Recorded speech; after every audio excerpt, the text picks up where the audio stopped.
जिंदा हो। कितने बजे से क्लास चालू हुई आज? आज 11 बजे, 1 घंटे पहले।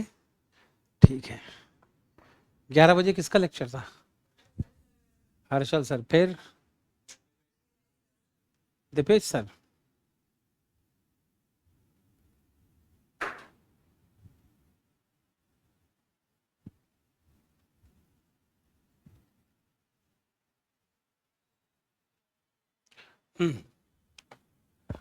Good afternoon sir. नोट्स कब से बनाना है? जब बनाना होंगे तो बता दूंगा बेटे, पक्का, डेफिनेटली।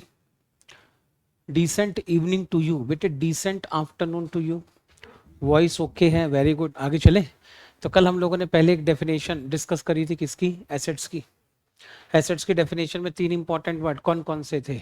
इकोनॉमिक रिसोर्स, दूसरा कौन सा था? फ्यूचर इकोनॉमिक बेनिफिट, और तीसरा क्या था हमारा? Control over the future economic benefit. 3 शर्तें पूरी होती हैं तो ये तुम्हारी एसेट है, और नहीं होती है तो फिर ये तुम्हारी एसेट नहीं है। इसमें सबसे इंपॉर्टेंट कंडीशन कौन सी रहेगी? कंट्रोल और फ्यूचर इकोनॉमिक बेनिफिट। देखो भाई, कल भी मैंने आपको अकाउंटिंग के बारे में बताया था, आज फिर से बताता हूँ एक बार और।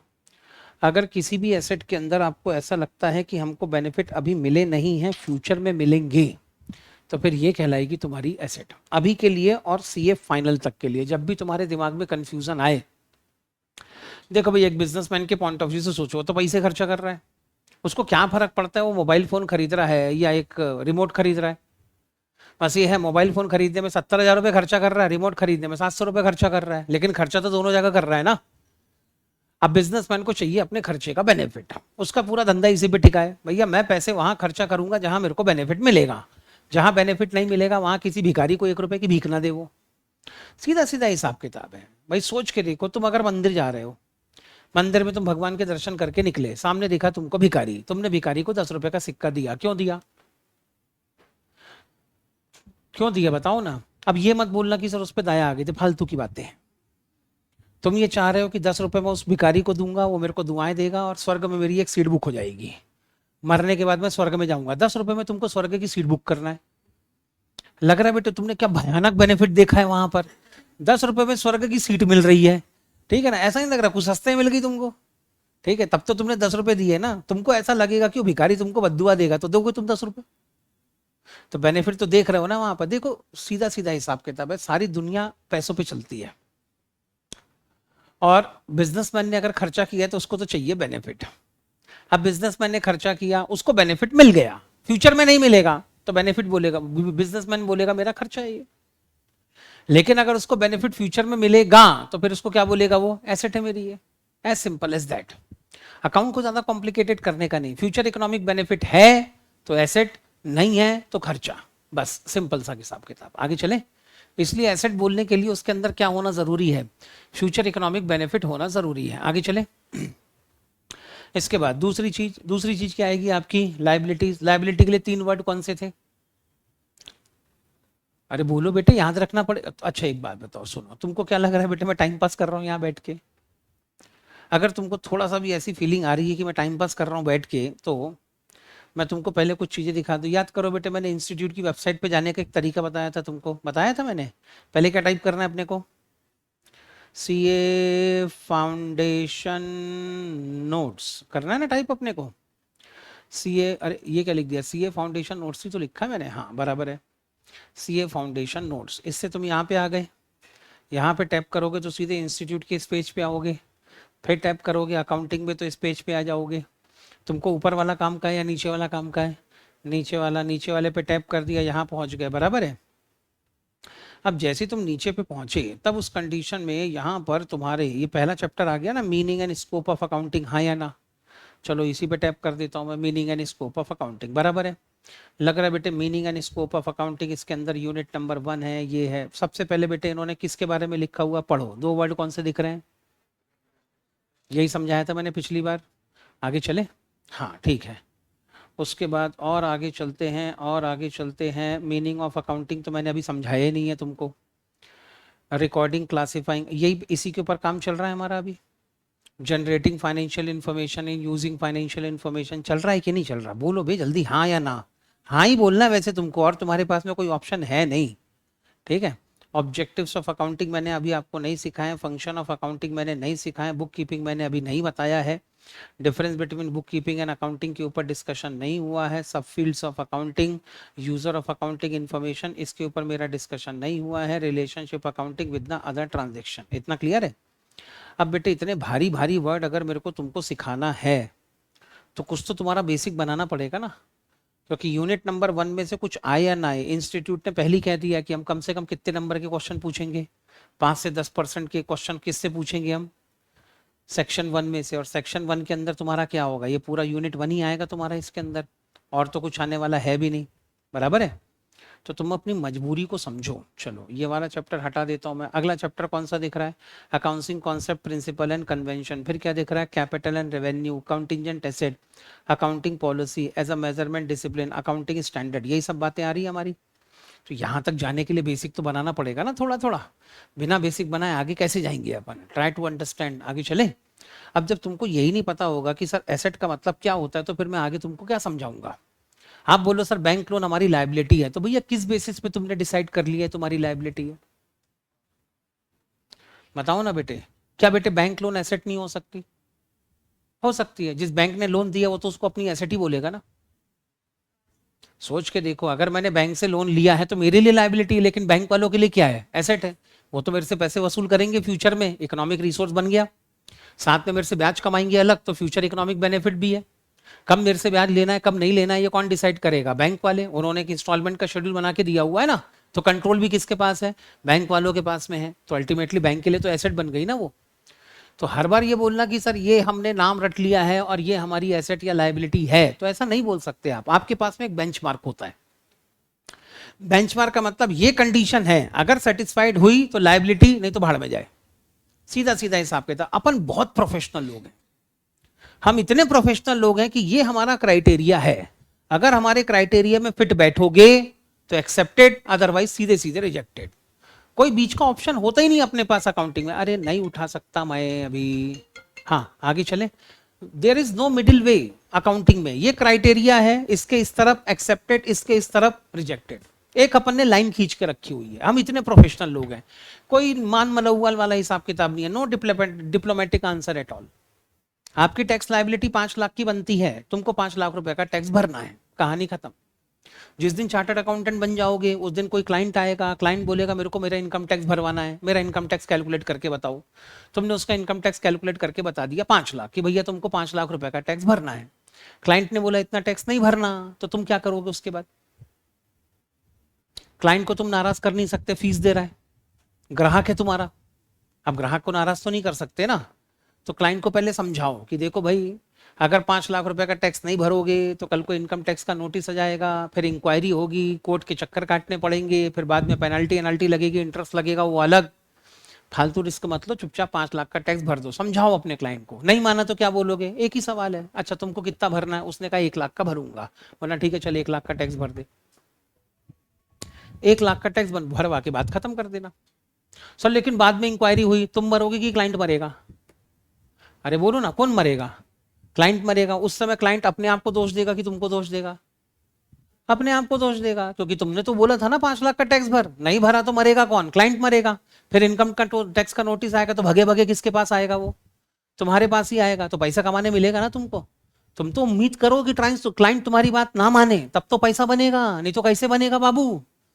बराबर है, क्योंकि अपना बेंचमार्क बड़ा स्ट्रिक्ट है। We are very professional. हमारी अकाउंटिंग बॉडी जो है आईसीआई बहुत प्रोफेशनल है। एक बार बेटे मिनिस्ट्री ऑफ कॉर्पोरेट अफेयर मतलब सेंट्रल गवर्नमेंट ने एक अकाउंटिंग स्टैंडर्ड है AS11, हालांकि वो इंटर में आएगा, अभी फाउंडेशन में नहीं है। मैं एग्जांपल इसलिए बता रहा हूं ताकि आपको समझ में आए कि प्रोफेशनलिज्म का मतलब क्या होता है। एक अकाउंटिंग स्टैंडर्ड है AS11। 2007 में सेंट्रल गवर्नमेंट की रिकमेंडेशन थी ICAI को कि आप अपने अकाउंटिंग स्टैंडर्ड 11 के अंदर ये चेंजेस कर दो, एक एक्स्ट्रा पैराग्राफ डाल दो। इंस्टीट्यूट का कहना यह था कि जो आप कह रहे हो वो प्रैक्टिकली पॉसिबल नहीं है। इंडिया में भी अकाउंटिंग ऐसे नहीं होती है, इंटरनेशनली तुम किसी भी कंट्री में चले जाओ अकाउंटिंग ऐसे नहीं होती है, हम ये नहीं कर सकते। साफ मना कर दिया था उन्होंने सेंट्रल गवर्नमेंट। फिर उन्होंने कहा अगर आपको डालना है तो आप डाल दो, हम तो नहीं डालेंगे अपनी तरफ से। तो अकाउंटिंग स्टैंडर्ड 11 में बाद में एक पैराग्राफ नंबर 45 इंसर्ट हुआ, और 45 जो पैराग्राफ नंबर 45 है वो हमारे इंस्टीट्यूट ने ऐड नहीं किया, वो किसने ऐड किया? सेंट्रल गवर्नमेंट ने, मिनिस्ट्री ऑफ कॉर्पोरेट। हम लोग इतने प्रोफेशनल लोग हैं, नहीं हो सकता तो नहीं हो सकता, कहानी खत्म। ज्यादा कोई मान मनौवल वाला सीन नहीं है इधर। Getting my point? तो अपना बेंचमार्क सेट करो पहले कि सर ये इसके लाइन के इस तरफ है तो है, नहीं तो नहीं है। तो लाइन कहां पे खींचेगी? 3 कंडीशन तुम्हारी लाइन खींचेगी। पहली कंडीशन प्रेजेंट ऑब्लिगेशन होना चाहिए, नहीं लायबिलिटीज की बात कर रहे हैं।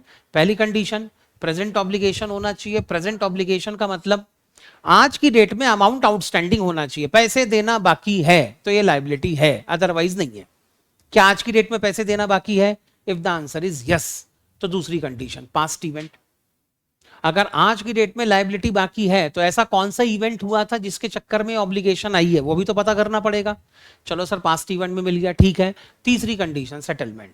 चेक करो क्या हमको सेटलमेंट करना है या नहीं करना, हमको पैसे देना पड़ेंगे या नहीं देना पड़ेंगे। अगर पैसे देना पड़ेंगे, तीनों कंडीशन सेटिस्फाइड हो गई, तुम्हारी लायबिलिटी है, मानना पड़ेगी ये तुम्हारी लायबिलिटी है। तीनों में से एक कंडीशन भी पिट गई तो ये हमारी लायबिलिटी नहीं है, कहानी खत्म। It is not our liability, इसको हम लायबिलिटी बोलने को तैयार नहीं है। कहानी समझ में आ गई? तो 3 इंपॉर्टेंट वर्ड कौन कौन से रहेंगे? प्रेजेंट ऑब्लिगेशन, दूसरा पास्ट इवेंट, तीसरा सेटलमेंट ऑफ। अब सेटलमेंट करने के लिए पक्का कोई ना कोई एसेट ही देनी पड़ेगी। तो लायबिलिटी की डेफिनेशन क्या बन गई? लायबिलिटी की डेफिनेशन बन गई, liabilities are the present obligation due to the past event, settlement of which will require the outflow of economic resources. तीसरी कंडीशन पे हम लोग तीसरी डेफिनेशन पे गए थे, that was the definition of your capital. Capital का दूसरा नाम होता है इक्विटी। क्या नाम होता है? इक्विटी। कभी कभी कैपिटल लिखा हुआ होगा, कभी कभी इक्विटी लिखा हुआ होगा, मतलब दोनों ही है। हालांकि इंटरनेशनली अगर मैं टर्मिनोलॉजी की बात बताऊं तो इंटरनेशनली टर्मिनोलॉजी में इक्विटी वर्ड, इक्विटी का मतलब होता है असल में लायबिलिटी। क्या मतलब होता है इसका? लायबिलिटी। तो जब कभी तुम अमेरिका का यूरोप का कोई क्वेश्चन पेपर देखोगे ना, तो वहां लायबिलिटी के नाम पे लायबिलिटी नहीं मिलेगा, वहां पे इक्विटी मिलेगा। अब ये इंडिया के अंदर हम लोग लायबिलिटी और कैपिटल अलग अलग बोल देते हैं, लेकिन इक्विटी का मतलब क्या होता है? लायबिलिटी। अब ये लायबिलिटी 2 पार्ट में बढ़ जाती है, एक होती है इंटरनल लायबिलिटी और एक होती है एक्सटर्नल लायबिलिटी। सर इंटरनल और एक्सटर्नल का मतलब, आपने अपने पापा से पैसे उधार लिए, घर के अंदर वाले आदमी से या घर के बाहर वाले आदमी से? घर के अंदर वाले आदमी से पैसे उधार लिए हैं, इंटरनल लायबिलिटी। आपने अपने दोस्त से पैसे उधार लिए हैं, घर के अंदर वाले आदमी से या बाहर वाले आदमी से? बाहर वाले आदमी से, एक्सटर्नल लायबिलिटी। अगर तुमने अपने दोस्त से 5,000 रुपए उधार लिए हैं तो तुम्हारे दोस्त ने पूछा होगा कब वापस करोगे, तुमने बोला 15 दिन में वापस करोगे, तो क्या 15 दिन में वापस करने पड़ेंगे? करने पड़ेंगे। यानी यहां पर अमाउंट भी फिक्स है और टाइम पीरियड भी फिक्स है।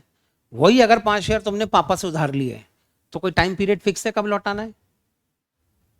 पापा से बोला पापा 15 दिन बाद लौटा दूंगा, 15 दिन बाद पापा ने बोले मेरे पैसे, पापा चल ठीक है 15 दिन बाद, और फिर 15 दिन पापा, फिर 15। लड़कियों के साथ में हो तो अब और बेनिफिट है, पापा ले तू मत ही दे यार, तू रहने दे, हटा छोड़, पैसे ही माफ कर दिए पापा ने। तो मुद्दा ये होता है वहां ना तो कितने पैसे लौटाना है, अमाउंट कंफर्म है, और ना तो टाइम पीरियड कंफर्म है। तो कौन सी लायबिलिटी है? Internal liability. तो इसीलिए एक होती है इंटरनल लायबिलिटी और एक होती है एक्सटर्नल लायबिलिटी। जैसे घर में आपने पापा से पैसे उधार लिए हैं वो इंटरनल है, वैसे ही एक बिजनेस जब अपने मालिक से, ये कौन है बेटे? धंधे का मालिक, धंधे से अगर मालिक से पैसे लेगा तो इसको हमने क्या बोल दिया? It is the internal liability. कौन सी लायबिलिटी है? Internal liability. क्योंकि भाई अगर आप मालिक से पैसे लोगे तो मालिक तो घर का आदमी है ना अपना, और घर का आदमी है तो क्या हो गया? इंटरनल लायबिलिटी, बराबर है। लेकिन अगर मान लो बिजनेस से किसी बैंक से लोन लिया है तो बैंक वाला घर का आदमी है कि बाहर का आदमी है? बाहर का आदमी है। कौन सी लायबिलिटी है? External liability. आपने बेटे किसी सप्लायर से रॉ मटेरियल उधार खरीद लिया, फिनिश गुड्स उधार खरीद लिया, सप्लायर घर का आदमी है कि बाहर का आदमी है? बाहर का आदमी है, एक्सटर्नल लायबिलिटी। क्रेडिटर्स बोलते हो आप, याद आया कुछ? अब अगर मान लो किसी एम्प्लॉय से तुमने नौकरी करवा ली, महीने भर काम करवा लिया, लेकिन अभी तक तुमने उसको सैलरी नहीं दी, तो इसको हम लोग कहते हैं आउटस्टैंडिंग सैलरी। क्या बोलते हैं इसको? आउटस्टैंडिंग। आउटस्टैंडिंग का मतलब होता है देना बाकी है। क्या मतलब होता है? देना बाकी है। तो आपको अपने एम्प्लॉय को सैलरी देना बाकी है। एम्प्लॉय तुम्हारे घर का आदमी है कि बाहर का आदमी है? बाहर का आदमी है। कौन सी लायबिलिटी है? External liability. तो लायबिलिटी को 2 पार्ट में डिवाइड कर दिया। एक हो गई इंटरनल लायबिलिटी, मतलब जो पैसे प्रोप्राइटर से आए हैं उसको भी लायबिलिटी मानेंगे, लेकिन कौन सी लायबिलिटी? इंटरनल। और जो पैसे प्रोप्राइटर के अलावा किसी बाहर वाले से मांगे हैं उसको क्या बोलेंगे अपन, एक्सटर्नल लायबिलिटी। इतना क्लियर है? तो बाद में बेटे इंटरनल लायबिलिटी को हमने क्या बोलना शुरू कर दिया, कैपिटल। यूरोप वालों ने, हमने भी नहीं बोला कायदे से, किसने बोलना शुरू कर दिया, यूरोप वालों ने। उन्होंने कहा यार इंटरनल और एक्सटर्नल लायबिलिटी अलग अलग दिखना चाहिए ताकि पढ़ने वाले को समझ में आए। तो उन्होंने इंटरनल लायबिलिटी का नाम बदल के क्या रख दिया, कैपिटल, और एक्सटर्नल लायबिलिटी का नाम बदल के क्या रख दिया, लायबिलिटी। तो जब लायबिलिटी बोला मतलब पैसे किससे उधार लिए, बाहर वाले से। कैपिटल बोला तो पैसे किससे लिए, अंदर वाले से। इतना समझ, इतना क्लियर है? बाद में बेटे पता नहीं यूरोप वालों को क्या भूत चढ़ा, बराबर है, यूरोप वाले अमेरिका वालों से कुछ ज्यादा फैसिनेटेड हो गए, तो उन्होंने कैपिटल को क्या बोलना शुरू कर दिया, इक्विटी। क्या बोलना शुरू कर दिया, इक्विटी। तो अब बेटे कैपिटल के दो नाम पड़ गए। क्या नाम पड़ गए, एक तो कैपिटल और दूसरा इक्विटी। और बाहर वालों से जो पैसे उधार लिए उसको हमने क्या बोलना शुरू कर दिया, लायबिलिटी। ऐसे करके दो नाम पड़ गए। अब ये समय के हिसाब से जो टर्मोलॉजी बदली है वो हर जनरेशन अपने हिसाब से नई टर्मोलॉजी बदलती है। हमारे जमाने में हम बोला करते थे डिल्यूजन, आजकल जेंजी बोलते डिलुलू। ठीक है, अब हम लोग हमारे जमाने में बोला करते थे पॉइंट ऑफ व्यू, आजकल पीओवी बोल के काम खत्म कर देते हैं। अब कि कोई अगर हमारे जमाने में हमसे पूछता था मैं कैसा दिख रहा हूं या कैसी दिख रही हूं, तो हम बोलते थे परफेक्ट, क्या लग रही हो यार, एक नंबर, जबरदस्त, तुमसे सुंदर तो इस दुनिया में कोई दिख ही नहीं सकता, you are the most amazing and the beautiful women in the world. आज की डेट में बेटे जेंजी बोल देते 8/8 is equal to 90, sorry 9/9 is equal to 81।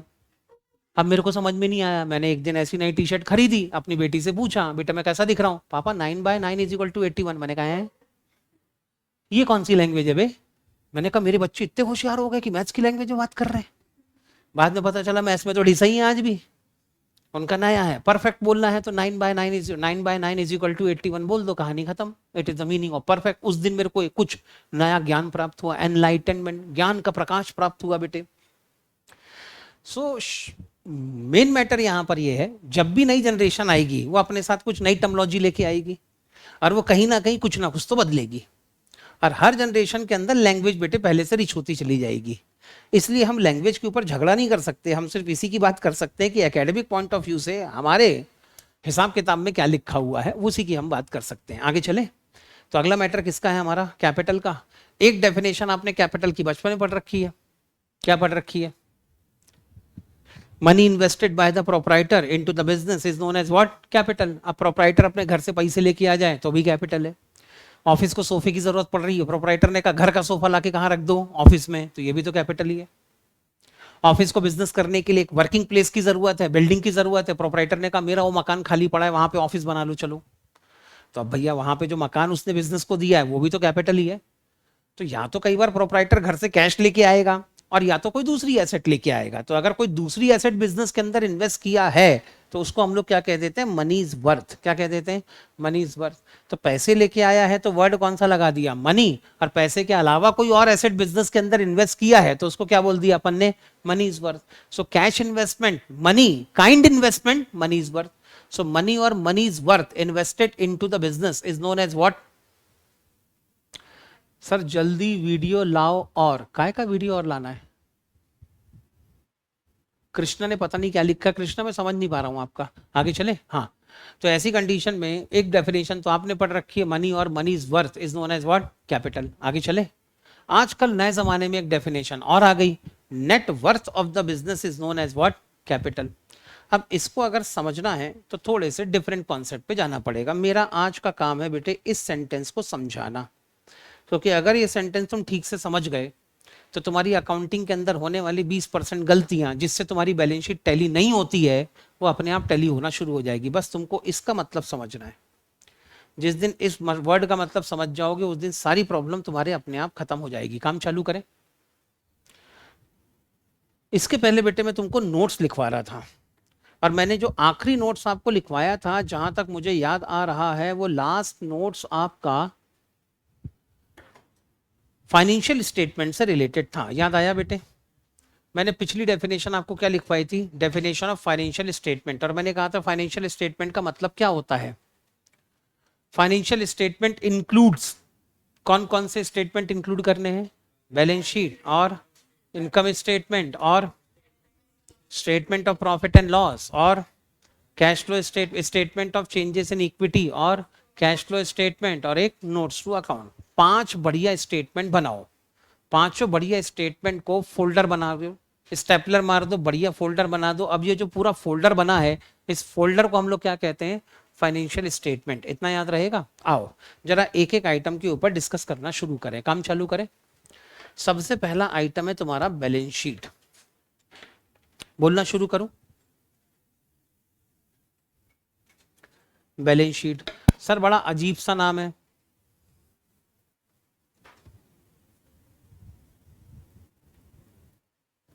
कौन है भाई? प्रिंसिपल साहब थे, इज्जत से बात करो। हाँ राउंड पे निकले हैं अभी, आगे चले। हाँ ऐसे खड़े होकर गुड मॉर्निंग भी नहीं बोला तुम लोगों ने। अब बेटे किसी ने दरवाजा खोल के देखा, सब खड़े हो जाना, ठीक है ना, और जोर से बोला गुड आफ्टरनून सर, ऐसा, ठीक है ना। तो अगली बार से कोई दरवाजा खोल के देखेगा ही नहीं, ठीक है।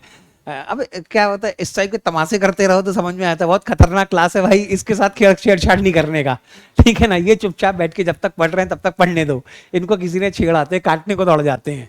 आगे चले।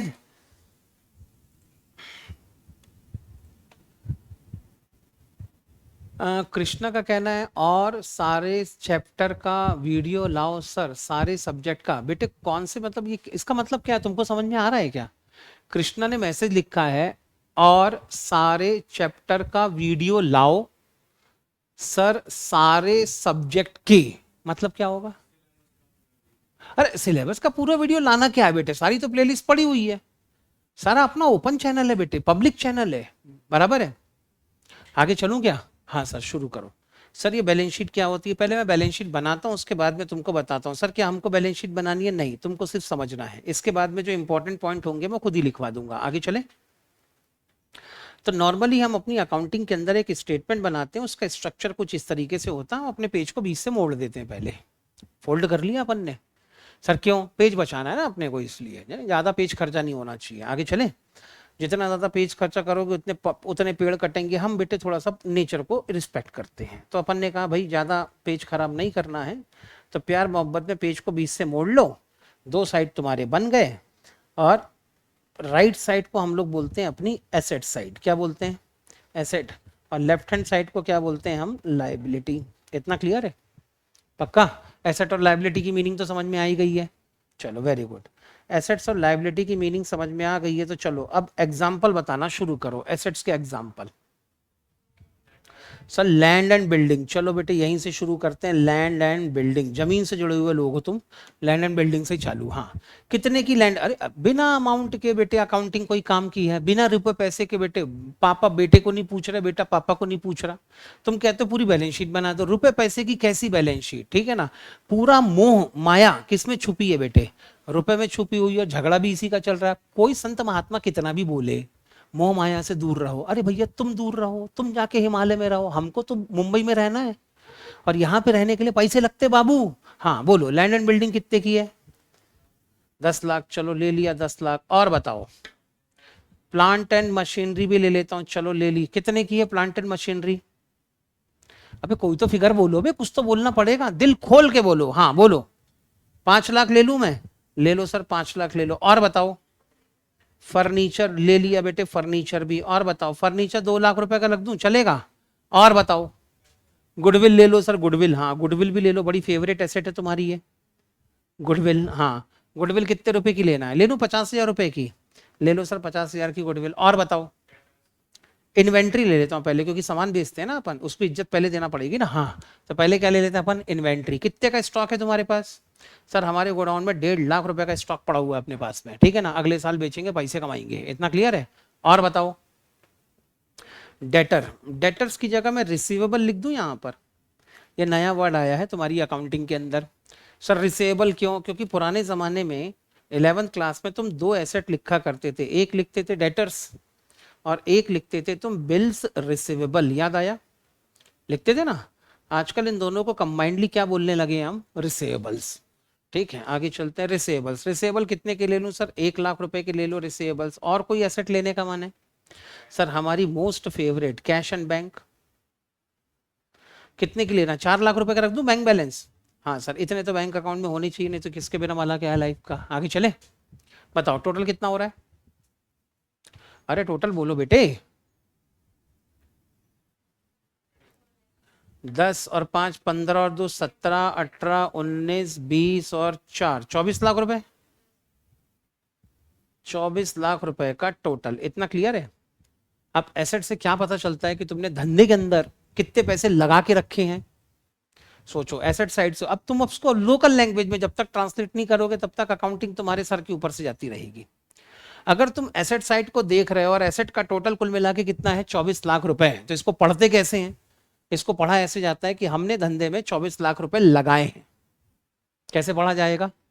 धंधे में 24 लाख रुपए लगा के रखे हैं, बराबर है। अब तुमने धंधे में 24 लाख रुपए लगाए हैं तो लाए कहां से हो बेटा? अगर पैसे कहीं लगाए हैं तो कहीं से लाए भी तो होगे ना तुम। कहां से लाए हो ये बताना शुरू करो। अगर तुम कह रहे हो कि सर हमने हमारे बिजनेस में 24 लाख रुपए लगाए हैं, मान ली मैंने तुम्हारी बात, तो तुमने तुम्हारे बिजनेस में 24 लाख रुपए लगाए हैं, लेकिन लाए कहां से? ठीक है ना, पुराने जमाने में होता था तपस्या करो, भगवान प्रकट, तथास्तु, और ले पूरा महल खड़ा हो गया। आज के जमाने में ऐसा थोड़ी हो रहा है भाई। हाँ, कहां से लाए? सर पहले तो प्रोपराइटर अपने घर से थोड़े से पैसे लेके आया, इसको क्या बोल दिया अपन ने? कैपिटल। क्या बोल दिया अपन ने? कैपिटल। प्रोपराइटर अपने घर से कितने पैसे लाया होगा? 24 लाख रुपए धंधे में लगाए, तुमको क्या लगता है प्रोपराइटर घर से कितने पैसे लाया होगा? 10 लाख। 10 को मैं 11 लाख कर देता हूँ, फिगर अलग अलग दिखेंगे ना फिर, क्योंकि 10 लाख का फिगर राइट साइड में है तो कहीं कंफ्यूज ना हो जाए, इसलिए 11 लाख कर दूं मैं। थोड़ा सा बार्गेनिंग चलता है ना अपन। हाँ ठीक है, 11 लाख रुपए ले लो सर, जैसी तुम्हारी मर्जी, डन। और कहां से पैसे लाए? लगाए तो 24 लाख है, और कहां से लाए? बोलो बेटे कहां से लाए? बैंक से लोन लिया है, दे दिया तुमको बैंक वालों ने? बाप रे, वेरी गुड। कितने पैसे लिए थे बैंक वालों से लोन के नाम पे? 9 लाख। चलो 9 लाख लिख देता हूं मैं। बैंक लोन ले लिया 9 लाख का, अभी भी 20 लाख का हिसाब है, बाकी 4 लाख कहां से लाए? क्रेडिटर्स का नया नाम लिख दूं मैं? पेबल्स।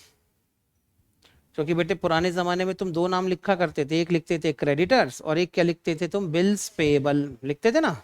तो आजकल क्रेडिटर्स और बिल्स पेबल दोनों को इकट्ठा मिला के क्या बोलना शुरू कर दिया? पेबल बोलना शुरू कर दिया। कितने रुपए डाल दूं पेबल्स में? 4 लाख रुपए डाल दो सर, इससे ज्यादा एग्जाम्पल देने का मन नहीं है। ओके, अभी बेटे क्या लेफ्ट हैंड साइड का टोटल भी 24 लाख हो गया? हो गया। इसका मतलब ये जो स्टेटमेंट तुमने बनाया है जिसका नाम रखा है तुमने बैलेंस शीट, क्या इसका लेफ्ट हैंड साइड और राइट हैंड साइड हमेशा बराबर होना चाहिए? लॉजिक बताओ क्यों? सीधी बात है सर, अगर हमारी एसेट साइड बोल रही है 24 लाख तो हमने धंधे में लगाए कितने हैं? तो लाए भी तुम कितने हो गए? 24 लाख। 25 लाख लगाते तो 24 लाख थोड़ी लगाते, 25 लाख लाते तो 24 लाख थोड़ी लगाते, तब तो लगाते भी तो कितना लगाते? 25 लाख पूरे लगाते ना। तो जितने पैसे धंधे में तुमने लगाए हैं उतना ही टोटल किसका बनना चाहिए? जितने पैसे तुम धंधे में लाए हो। इतनी समझ में आ गई? इसीलिए ये जो स्टेटमेंट है वो हमेशा दोनों साइड से हमेशा बराबर होना चाहिए। अब पता चला बचपन में टीचर क्यों बोलता था तुम्हारी बैलेंस शीट हमेशा टैली होना चाहिए। अगर बैलेंस शीट टैली नहीं हुई तो तुम्हारा आंसर गलत है। अब तुम्हारा आंसर गलत है बोल के उसने इतना डरा दिया कि हमने कभी सोचा ही नहीं कि इसको टैली होना क्यों चाहिए। हमने कहा टैली होना चाहिए बस, यही हमारे लिए भगवान है। ठीक है ना, भगवान के ऊपर कौन सा भगवान, कोई इंटरेस्ट नहीं है सर, बट टैली हो जाए यही हमारे लिए सर। इतने में बेटे तुम्हारा 11 खत्म हो गया। आगे चले तो अब बताओ ये जो तुमने स्टेटमेंट लिखा है उस स्टेटमेंट में तुमने क्या क्या लिखा है? सर एसेट्स का डेटा लिखा है। सोचो ना बेटे तुमने कौन कौन सी डिटेल लिखी है? अगर मैं तुमसे पूछूं सिंपल सिंपल देख के बताओ तुमने काय की डिटेल लिखी है? एसेट्स की डिटेल लिखी है, और लायबिलिटी की डिटेल लिखी है, और इक्विटी की डिटेल लिखी है। भाई कैपिटल भी तो लिखा है कि नहीं लिखा? बराबर है। और बेटे मैं तुमको तुम्हारा बचपन याद दिला देता हूं, क्योंकि तुम बेटे बचपन के अपने दिनों को बहुत अच्छा मानते हो, हर कोई मानता है वैसे तो। और थोड़ी बैलेंस शीट बड़ा करने का मन है मेरा, कर लो सर, बड़ा कर लो सर। 2 जीरो छूट गए ऊपर, नीचे आ जाओ। हाँ अभी ठीक है। हाँ सर, कैपिटल तुम्हारी 11 लाख रुपए की है। अब बेटे जिन लोगों ने कॉमर्स पढ़ी है मैं उन लोगों के लिए बोल रहा हूँ, जिन लोगों ने नहीं पढ़ी वो घबराए नहीं, ये सारी चीजें वैसे भी डिटेल में मैं समझाने वाला हूँ बाद में। आगे चले। तुम बेटे अगर तुमको याद होगा तो तुम एक चैप्टर पढ़ रहे थे, फाइनल अकाउंट पढ़ रहे थे। क्वेश्चन में क्या आता था? ट्रायल बैलेंस, और नीचे क्या आते थे? कुछ एडजस्टमेंट आते थे ना। तुम्हारे ट्रायल बैलेंस में कैपिटल का फिगर मिलता था ना। और वो कैपिटल कब की है? इस साल की है कि पिछले साल की है? पिछले साल की, इसलिए इस साल का कौन सा बैलेंस होगा? Opening balance. तो जो कैपिटल तुम बैलेंस शीट में अपने ट्रायल बैलेंस से ढूंढ के लाते थे वो तुम्हारी क्या होती थी? Opening capital. मान लेते हैं पिछले साल से तुम्हारे बिजनेस के अंदर इन्वेस्टेड कैपिटल थी 9 लाख रुपए की। कितने की थी? 9 लाख की। इसके बाद आप क्या करते थे सर? इसमें हम प्लस कराते थे एडिशनल कैपिटल। अगर इस साल भी अपने घर से कुछ पैसे लाके हमने बिजनेस के अंदर इन्वेस्ट किए होंगे तो इससे तो तुम्हारी कैपिटल बढ़ रही है ना, तो इसको तुमने और ऐड करा दिया। घर से कितने पैसे लेके आए सर? घर से हम 4 लाख रुपए और लेके आ गए। तो अब तुम्हारी कैपिटल कितनी हो गई? 13 लाख रुपए की कैपिटल हो गई। हो गई ना?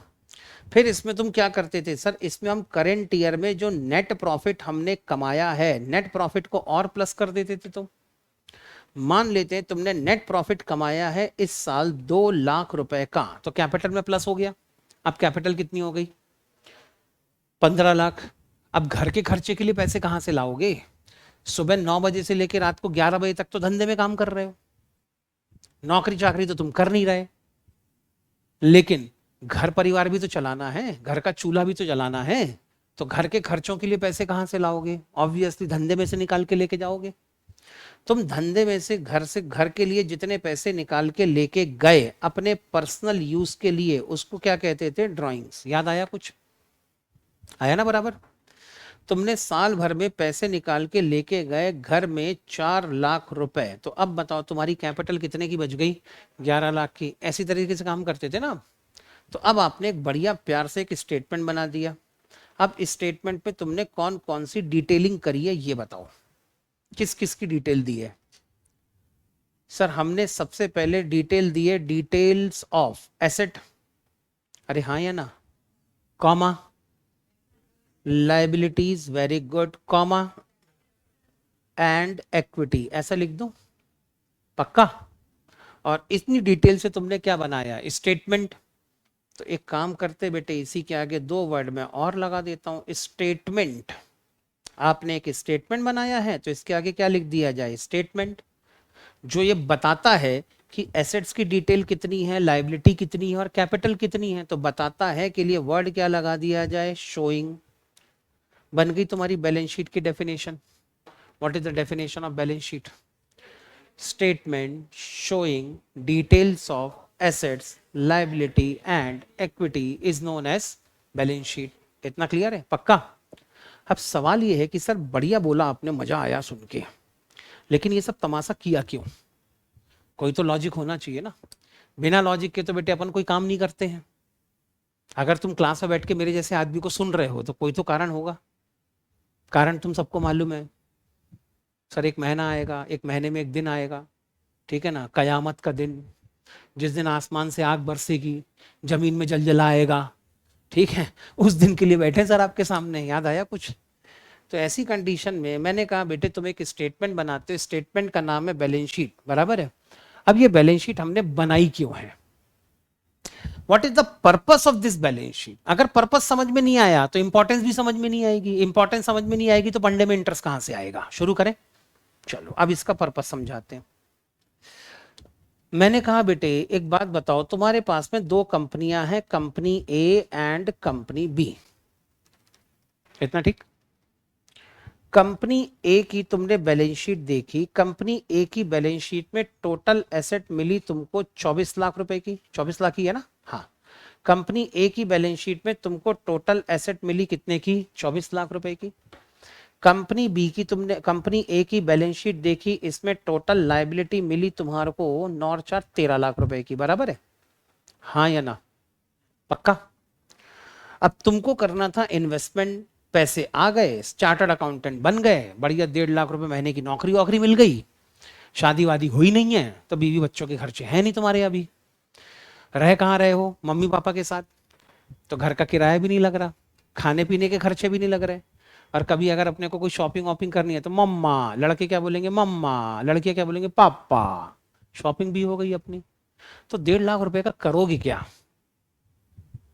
तो सर 4 साल मर मर के जो पढ़ाई करी है उसको इस्तेमाल करेंगे, 1.5 लाख रुपए को खर्चा करने की बजाय इन्वेस्ट करेंगे। इन्वेस्ट करने के लिए तुमने कहा स्टॉक मार्केट में किसी कंपनी का शेयर खरीद के इन्वेस्ट कर देते हैं सर। डन। अब तुम्हारे पास में 2 ऑप्शन है कंपनी ए का शेयर खरीदा है या कंपनी बी का शेयर खरीदना है, बराबर है। तुमने कहा नवनीत सर ने बताया था, उनके हिसाब से सोच लेते हैं। तुमने कंपनी बी की बैलेंस शीट निकाली, कंपनी बी की बैलेंस शीट में तुमने देखा एसेट कितने रुपए की है, तो कंपनी बी की बैलेंस शीट में एसेट है 30 लाख रुपए की। कितने की एसेट है? और लायबिलिटी है 40 लाख रुपए की। अब बताओ कौन सी कंपनी में पैसे लगाओगे? बी में। अबे बी में देखो 30 लाख की एसेट है, ये गरीब लोग है, 24 लाख की एसेट है बस। अच्छा कौन सी कंपनी अमीर, कौन सी कंपनी गरीब? ए अमीर बी गरीब, पक्का सोच लिया? अरे सोचा है कि नहीं सोचा? कंफर्म? अच्छा तुमको कैसे पता कि सर कंपनी ए में पैसे लगाना है, बी में नहीं लगाना है? क्यों, चलो रीजन बताओ। आंसर तुम्हारा एकदम सही है, ए में पैसे लगाना है। कैसे पता तुमको? सर ए की एसेट 24 लाख की है, लायबिलिटी 13 लाख की है। तुमने कैलकुलेशन नहीं किया, लेकिन तुम्हारा दिमाग बहुत ऊंची चीज है बेटा, सबकॉन्शियस माइंड, वो बराबर कैलकुलेशन करता है। तुम करो या मत करो, तुम्हारा दिमाग आराम से कैलकुलेशन करता है, लेकिन वो कैलकुलेशन तुम्हारा फ्रंट माइंड नहीं कर रहा, तुम्हारा सबकॉन्शियस माइंड कर रहा है। इसलिए वो कैलकुलेशन तुम्हारी आंखों के सामने नहीं आया, लेकिन सबकॉन्शियस माइंड ने कैलकुलेशन करके तुम्हारे अंदर एक अर्ज पैदा कर दी। कौन सी? कंपनी ए की तरफ ही जाना है अपने को, बराबर है। तो तुम्हारे सबकॉन्शियस माइंड ने कैलकुलेशन कर लिया कि सर 24 लाख में एसेट में से 13 लाख रुपए की लायबिलिटी माइनस कर दो, तब भी एसेट कितने की बच रही है? 11 लाख की बच रही है, बच रही है ना। लेकिन कंपनी बी के केस में 30 लाख रुपए की एसेट है, 40 लाख रुपए की लायबिलिटी है, तो कितने की क्या बचेगा? एसेट बचेगी कि लायबिलिटी? कितने की लायबिलिटी बच जाएगी? 10 लाख रुपए की लायबिलिटी बच जाएगी। इसको मैं निगेटिव में लिख दूं, चलेगा? पक्का?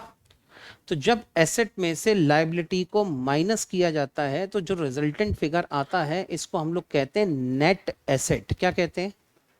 Net asset. जो फाइनेंस मार्केट है, कैपिटल मार्केट है, जो फाइनेंस के लोग हैं, इंटर में एक सब्जेक्ट पढ़ोगे फाइनेंशियल मैनेजमेंट, पढ़ोगे ना? जो तुमको फाइनेंशियल मैनेजमेंट वाला सब्जेक्ट पढ़ाएगा वो इसको कभी नेट एसेट नहीं बोलेगा। तो सर वो क्या बोलेगा? वो इसको बोलेगा नेट वर्थ। क्या बोलेगा बेटे? नेटवर्थ। अब दो अलग अलग लोगों का अलग अलग ओपिनियन है। मेरे जैसा आदमी तो इसको क्या बोलेगा? नेट एसेट, क्योंकि मैं अकाउंट का आदमी हूं, मेरे को अकाउंट की लैंग्वेज समझ में आती है। एसेट माइनस लायबिलिटी, जो बच गया वो क्या है? Net asset. लेकिन फाइनेंस वाला आदमी क्या बोलेगा इसको? नेटवर्थ। ये बिजनेस की वर्थ है। इतना क्लियर है? तो एक आदमी की आपने नेट एसेट निकाली 11 लाख रुपए, नेटवर्थ कितनी निकाली? 11 लाख रुपए। और दूसरे बिजनेस की नेटवर्थ आ रही है नेगेटिव। नेटवर्थ क्या आ रही है आपकी? नेगेटिव। अब जिसकी नेटवर्थ नेगेटिव आए, मतलब उस बिजनेस की हालत बहुत खराब है, और उस बिजनेस के अंदर पैसे लगाओगे तो आखिरी में तुम्हारे पैसे डूबेंगे ही, और तुमको तो अपने पैसों की सेफ्टी चाहिए है, बराबर है। अब एक बात बताओ, अगर तुम्हारे पास में बैलेंस शीट ना होती तो तुम्हारे पैसे सेफ हैं या नहीं है, तुम कैसे पता करोगे? Getting my point? तो हर आदमी, हर इन्वेस्टर सबसे पहले अपने पैसों की सेफ्टी ढूंढता है, और पैसों की सेफ्टी उसको कहां दिखेगी? जब नेटवर्थ पॉजिटिव होना चाहिए, नेगेटिव होना चाहिए। अरे बोलो ना, तुमको पैसों की सेफ्टी कब दिखेगी? जब नेटवर्थ पॉजिटिव होगी कि नेगेटिव? और किसी की नेटवर्थ नेगेटिव दिखी तो दूर रहो सर, हाथ जल जाएंगे, कोई मतलब नहीं आग में हाथ डालने से। Getting my point? और अगर तुम गौर से देखोगे तो जो तुम नेट एसेट या नेटवर्थ निकाली है वही तुम्हारी कैपिटल है। कैपिटल का फिगर कितना था तुम्हारा? 11 लाख। तो भाई सीधी बात है, तुम मैथमेटिकली प्लस करके माइनस करो, या मैं अपनी बैलेंस शीट के एसेट के टोटल में से लायबिलिटी का टोटल माइनस कर दूं, लायबिलिटी का टोटल माइनस कर दूं, तब भी मुझे क्या मिल जाएगी? कैपिटल ही तो मिलेगी। तो कैपिटल की आजकल दूसरी डेफिनेशन कौन सी हो गई? Capital is the net worth of the business. और नेट वर्थ का मतलब ही क्या होता है? Assets minus liability is equal to और नेट वर्थ। इतना समझ में आया? पक्का? ठीक है, और आगे चलते हैं। दोनों में से कौन सा बिजनेस अमीर है और कौन सा बिजनेस गरीब है? यही सवाल पूछा था, आपने जवाब दिया सर बिजनेस ए अमीर है और बी गरीब है। इस अमीरी और गरीबी को हम बेटे अमीरी और गरीबी नहीं बोलते, हमने इसको एक बढ़िया सा नाम दे रखा है, फाइनेंशियल पोजीशन। क्या नाम दे रखा है? Financial position. इतना क्लियर है ना? जिसकी फाइनेंशियल पोजीशन स्ट्रांग है वो आदमी अमीर, जिसकी फाइनेंशियल पोजीशन वीक है वो आदमी गरीब। सीधा सीधा हिसाब किताब। तो असल में आपको ये पता करना होता है कि बिजनेस की फाइनेंशियल पोजीशन कैसी है, क्या बिजनेस फाइनेंशियली स्ट्रांग है या बिजनेस फाइनेंशियली वीक है। तो जिस आदमी की एसेट ज्यादा होंगी, लायबिलिटी कम होगी, मतलब फाइनेंशियली स्ट्रांग है। और जिस आदमी की एसेट्स कम होगी, लायबिलिटी ज्यादा होगी, मतलब ऑब्वियसली वो क्या है, फाइनेंशियली वीक है। क्योंकि फाइनेंशियली वीक होगा तब तो उधार ले रखा उसने इतना, और इतना उधार लिया है कि उसकी एसेट कम हो गई और लायबिलिटी क्या हो गई है, ज्यादा। So that person is financially week. आगे चले, और इसको कैसे यूज करते हैं, आओ। कंपनी ए के रिजल्ट्स को ही मैं और कंटिन्यू करता हूं। लो बेटे, यहीं से कॉपी कर लेता हूं मैं थोड़ी देर के लिए, कॉपी और नीचे चलते हैं, पेस्ट। आगे चले। ये जो कंपनी ए का डेटा था, ये था तुम्हारा 2024 का। तुमने कहा आओ यही कैलकुलेशन 2025 के लिए भी कर लेते हैं, बराबर है। अब 2025 में तुमने कहा बताओ कंपनी की कितनी एसेट्स हैं, तो पता लगता है कंपनी की एसेट्स कितनी है, 30 लाख। कंपनी की लायबिलिटी कितनी है, सर कंपनी की लायबिलिटी कम होके हो गई है 10 लाख। अब बताओ कंपनी की नेटवर्थ कितनी, 20 लाख रुपए की नेटवर्थ है। बताओ पिछले साल से ज्यादा या कम। तो कंपनी पिछले साल से ज्यादा अमीर हुई है या गरीब हुई है, इसका मतलब फाइनेंशियल पोजीशन और स्ट्रांग हो रही है। और फाइनेंशियल पोजीशन अगर स्ट्रांग हो रही है तो साफ समझ में आ रहा है कि इन्होंने अच्छा कमाया होगा इस साल, तभी तो उन्होंने अपनी एसेट को ही बढ़ा लिया और अपनी लायबिलिटी का भी सेटलमेंट कर दिया। सोचो पिछले साल लायबिलिटी कितने की थी, 13 लाख। इस साल लायबिलिटी कितने की है, 10 लाख। तो 3 लाख रुपए की लायबिलिटी का सेटलमेंट भी तो किया है इन्होंने। पैसे कहां से आए। इसके बाद पिछले साल एसेट कितनी की थी, अरे पिछले साल एसेट कितनी की थी, 24 लाख। इस साल कितने की हो गई, 30 लाख। तो 6 लाख रुपए की एसेट और खरीदी है, पैसे कहां से आए। पक्का कंपनी ने प्रॉफिट कमाया होगा तगड़ा। और जब प्रॉफिट कमाया होगा तब तो तुम एक्स्ट्रा एसेट खरीद रहे हो, तब तो अपनी लायबिलिटी का पेमेंट कर रहे हो, तो तुम्हारी फाइनेंशियल पोजीशन और क्या होती जा रही है, स्ट्रांग होती जा रही है, होती जा रही है। तो इस तरीके से हम लोग कंपैरेटिव स्टडी करते हैं वर्सेस, और तब जाके आपको एक रियल लाइफ सिनेरियो पता चलता है कि असल में अंदर हो क्या रहा है। तो बैलेंस शीट बनाने का पहला पर्पस समझ में आ गया, क्या है पहला purpose, ascertainment of financial position of business. सबसे पहले क्या पता करना है, ascertainment of financial position of the business. आखिरी में नोट्स बनवा दूंगा, लिख लेना उसको, अभी तो फिर मेरे साथ साथ रिपीट कर लो ताकि बात समझ में आ जाए। So the first objective or the purpose of preparing your balance sheet is to ascertain the financial position of the business. Financial position का मतलब समझ में आया, ना समझ में आया तो एक ही नाम, एक ही वर्ड याद रखना, अमीरी वर्सेस गरीबी। फाइनेंशियल पोजीशन, अगर मान लो आपकी नेट एसेट पहले से ज्यादा हो रही है, इसका मतलब बिजनेस पहले से ज्यादा अमीर हो रहा है। और अगर आपकी नेट एसेट पहले से कम होती जा रही है, मतलब बिजनेस की या तो प्रॉफिटेबिलिटी कम हो रही है या घाटे पे घाटे हो रहे हैं। आगे चले। अच्छा, दूसरा सवाल ध्यान से सुनना और बताना। कंपनी ए की टोटल एसेट है 24 लाख रुपए की, लायबिलिटी है 13 लाख रुपए की, नेटवर्थ है 11 लाख रुपए की। क्वेश्चन ध्यान से सुनो, क्या कंपनी ए अपनी सारी लायबिलिटी का पेमेंट कर सकती है या नहीं कर सकती। कैसे पता, सर एसेट 24 लाख रुपए की है, लायबिलिटी 13 लाख रुपए की है। अगर पूरी लायबिलिटी पे करने की नौबत आ गई तो सारी एसेट उठा के बेच देंगे, पैसे कितने मिलेंगे, 24 लाख। लायबिलिटी कितने की पे करनी है, 13 लाख। है इतने पैसे तुम्हारे पास, that means you are capable of paying all your liabilities. तो ऐसे बिजनेस या ऐसे बिजनेसमैन जिनके पास में इतनी एसेट्स होती हैं कि वो अपनी सारी की सारी लायबिलिटी का पेमेंट करने के लायक हो जाएं, तो ऐसे बिजनेस को कहा जाता है सॉल्वेंट। क्या कहा जाता है, सॉल्वेंट, बराबर है। अच्छा, कंपनी बी अपनी सारी लायबिलिटी का पेमेंट कर सकती है, क्यों नहीं कर सकती। सर एसेट 30 लाख रुपए की है, सारी एसेट बेच भी दोगे तो कितने पैसे मिलेंगे, 30 लाख रुपए मिलेंगे। और लायबिलिटी कितने की खड़ी है, 40 लाख। तो सारी एसेट बेच के लायबिलिटी पे हो सकती है। The company is not capable enough to pay all its liabilities. तो ऐसे बिजनेस को कहा जाता है इंसॉल्वेंट। क्या कहा जाता है। अब बताओ बेटे, तुमने सॉल्वेंसी और इंसॉल्वेंसी किसके बेसिस पे आइडेंटिफाई करी। सोचो ना बेटे, मैं हमेशा कहता हूं अकाउंटिंग में and result is not important, the process is important. अगर आपका प्रोसेस के ऊपर पूरा फोकस है कि सिस्टम कैसे काम कर रहा है, तो समझ जाओ तुमको सिस्टम समझ में आता है। और अगर तुमको सिस्टम समझ में आता है तो सिस्टम के लूपहोल्स भी तुमको दिखेंगे, और लूपहोल्स दिखेंगे तो वहीं पैसा बनेगा आपका। देखो भाई, मैं भी चाहता हूं कि तुम्हारा सीए फाउंडेशन फर्स्ट अटेम्प्ट में क्लियर हो जाए, इंटर फर्स्ट अटेम्प्ट में क्लियर हो जाए, फाइनल फर्स्ट अटेम्प्ट में क्लियर हो जाए, लेकिन फर्स्ट अटेम्प्ट में सारा कुछ फाउंडेशन इंटर फाइनल सब क्लियर कर लिया, और आज से 20 साल बाद तो मेरे से मिलोगे और मेरे को बोलोगे कि सर अभी भी मैं 2 लाख रुपए महीने के कमा रहा हूं, तो क्या मतलब आया डिग्री का? ऐसी पढ़ाई किस काम की जो तुमको पैसे कमा के नहीं दे सकती भाई? कोई मतलब की नहीं है, सब बकवास है, सब बर्बाद है। पैसे बन रहे हैं क्या? If the answer is yes, पढ़ाई काम की है।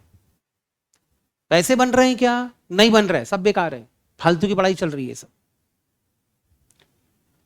आगे चलते हैं। अब एक बात बताओ, तुमको कैसे पता कि पहला बिजनेस सॉल्वेंट है, पहला बिजनेस या दूसरा बिजनेस इंसॉल्वेंट है? कैसे तुमने आइडेंटिफाई किया है? What is the process?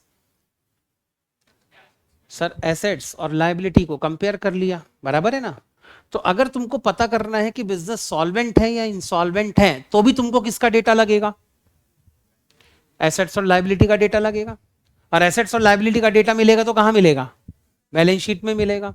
So the second objective of preparing balance sheet is to know the solvency position of the business. समझ में आया?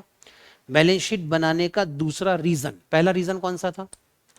Ascertainment of financial position of the business. दूसरा purpose क्या है? To know the solvency position of the business. इतना clear है? पक्का? Confirm? ठीक है, अब एक कदम और आगे चलते हैं। एक बात बताओ बेटे, मान लो ये हमारे पास में कंपनी ए की बैलेंस शीट है बैलेंस शीट। जो एसेट्स और लायबिलिटी का स्ट्रक्चर है वो तुम्हारे सामने है, ये इसकी कंपनी की बैलेंस शीट है, बराबर है?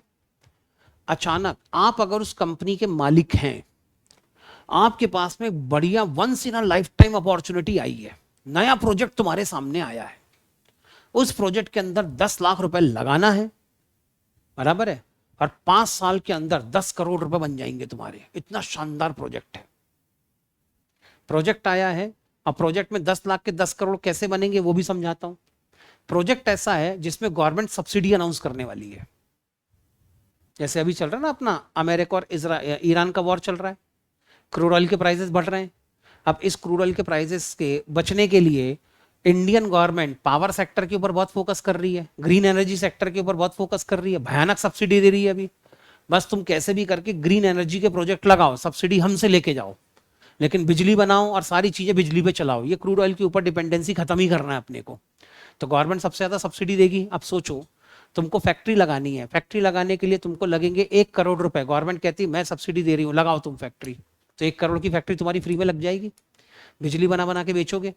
वर्किंग कैपिटल के लिए कितने चाहिए तुमको? 10 लाख। 10 लाख रुपए लगाना है बस, और 10 साल के अंदर तुम्हारा धंधा कितने का हो जाएगा? 1 करोड़ का हो जाएगा। लगाओगे कि नहीं लगाओगे? लगाओगे पक्का? अपनी बैलेंस शीट देख के बताओ, है तुम्हारे अंदर इतनी हिम्मत? 10 लाख रुपए लगाने के लिए 10 लाख होना भी तो चाहिए तुम्हारे पास, है तुम्हारे पास 10 लाख? अब 10 लाख के लिए तुम कहां से इंतजाम करोगे? क्या तुम अपना लैंड एंड बिल्डिंग बेच दोगे? कैसी बात कर रहे हो सर, वहां तो बिजनेस चल रहा है। अगर वो लैंड एंड बिल्डिंग बेच देंगे तो फुटपाथ पे बैठ के धंधा थोड़ा ना करेंगे, तो लैंड एंड बिल्डिंग बेच दोगे क्या? और चलो तुमने मन बना भी लिया कि सर लैंड एंड बिल्डिंग बेच देंगे, तो क्या कल की कल बिक जाएगी? लैंड एंड बिल्डिंग एक ऐसी एसेट है जिसको अगर तुमको बेच के कैश में कन्वर्ट भी करना है तो कब बिकेगी कोई गारंटी नहीं है इसकी। प्लांट एंड मशीनरी कब बिकेगी कोई गारंटी नहीं है इसकी। फर्नीचर तुम्हारा बिकेगा भी कि नहीं बिकेगा इसकी कोई गारंटी नहीं है। गुडविल तुम्हारी कौन खरीदेगा कौन नहीं खरीदेगा, बिकेगी कि नहीं बिकेगी इसकी कोई गारंटी नहीं है। तो इमीडिएटली अगर पैसों का इंतजाम हो सकता है तो सिर्फ कहां से हो सकता है? या तो इन्वेंट्री बेच के हो सकता है। इन्वेंट्री में क्या है? गुड्स है तुम्हारा, जल्दी जल्दी गुड्स बेचो, 5% का डिस्काउंट लगा दो, पब्लिक मरी जाती है खरीदने के लिए। 50% के डिस्काउंट पे तुम घूमते हुए पाए जाते हो ना बेटे सारे शॉपिंग मॉल के सामने। क्यों पाए जाते हो? कि सर 1500 की टी शर्ट 800 में मिल रही है, ठीक है ना, 2000 के जूते 1000 में मिल रहे हैं, तो तुम 2 4 5 10% का डिस्काउंट लगा के देखो, रातों रात तुम्हारी इन्वेंट्री खाली होती है। तो इन्वेंट्री तुरंत में 2 4 5% का डिस्काउंट देके बिक सकती है। अपने डेटर्स को तुम 5% का कैश डिस्काउंट ऑफर करो, भागे भागे आएगा तुम्हारा डेटर तुमको पैसे देने के लिए, क्योंकि उसके 5% तो बच रहे हैं ना। तो डेटर इमीडिएटली कैश में कन्वर्ट हो सकते हैं, और जो कैश बैलेंस है उसको तो हम यूज कर ही सकते हैं। तो बताओ बेटे तुम्हारे पास कितने पैसों का इंतजाम हो जाएगा? 4 लाख, 1 लाख, 5 लाख और कितने हो गए 6.5 लाख। बताओ बेटे नई अपॉर्चुनिटी को तुम एंकेज कर सकते हो? अरे नई अपॉर्चुनिटी अभी अभी तुम्हारे सामने आई थी, कितने पैसे लगाने का 10 लाख, 5 साल बाद कितने हो जाएंगे 1 करोड़। अपॉर्चुनिटी को तुम एंकेज कर सकते हो क्या? हाँ या ना? नहीं कर सकते, क्यों नहीं कर सकते? रीजन बताओ। सर इन्वेस्टमेंट करने के लिए कितने पैसे चाहिए 10 लाख, और हम अगर सब कुछ कहीं से भी आड़ा तिरछा करके जुगाड़ तुगाड़ करके अगर व्यवस्था भी करें तो कितने पैसों की व्यवस्था हो सकती है 6.5 लाख। अब तुमको ऐसा नहीं लग रहा काश मशीनें हमने ना खरीदी होती, इन मशीनों को हमने किराए पे लिया होता तो आज हमारे पास 5 लाख रुपए का कैश बैलेंस एक्स्ट्रा होता, तो नई अपॉर्चुनिटी एंकेज करने का टाइम मिल जाता तुमको। मिलता कि नहीं मिलता? अब दुख हो रहा है, होना चाहिए, इमोशन पैदा करो। अकाउंटिंग बहुत इमोशनल सब्जेक्ट है, कभी भी रो देती है अकाउंटिंग, पता नहीं चलता है। तुम्हारी बैलेंस शीट अगर टैली नहीं होगी तो बेटे बैलेंस शीट की आंखों से आंसू टपकते हैं। एक साइड की आंख का नाम है एसेट और एक साइड की आंख का नाम क्या है लायबिलिटी। ठीक है ना, रोती है तुम्हारी बैलेंस शीट की। इसी नालायक को मेरे को बनाने मिला था, ठीक है ना, यही नालायक मेरे को बना रहा था कि मेरे दोनों पैर बराबर नहीं कर पा रहा ये। ठीक है? तो मुद्दा ये है, बहुत इमोशनल सब्जेक्ट है बेटे, ठीक है ना। इसको बीच बीच में आई लव यू बोलना पड़ता है इसको, तब जाके खुश होती है बैलेंस शीट, नहीं तो बेटे नाराज हो जाती है। ठीक है ना, टैली होने के बाद ऐसा अरे आज टैली हो गई ऐसा करना पड़ता है, तब उसके अंदर रहम पैदा होता है कि नहीं मेरे को तो टैली होना ही पड़ेगा, नहीं तो दुखी हो जाएगा बेचारा। इतना इमोशन चाहिए अपने अंदर। तो अब बताओ बेटे क्या कंपनी ए इस 10 लाख रुपए की इन्वेस्टमेंट को एनकेज कर सकती है, इस अपॉर्चुनिटी को यूज कर सकती है कि नहीं कर सकती? नहीं कर सकती। क्यों नहीं कर सकती? क्योंकि सर उनके पास में इतनी सफिशिएंट एसेट है ही नहीं जिनको तुरंत कैश में कन्वर्ट किया जा सके। क्या लैंड एंड बिल्डिंग तुरंत कैश में कन्वर्ट हो सकती है? नहीं। Plant and machinery? नहीं। फर्नीचर?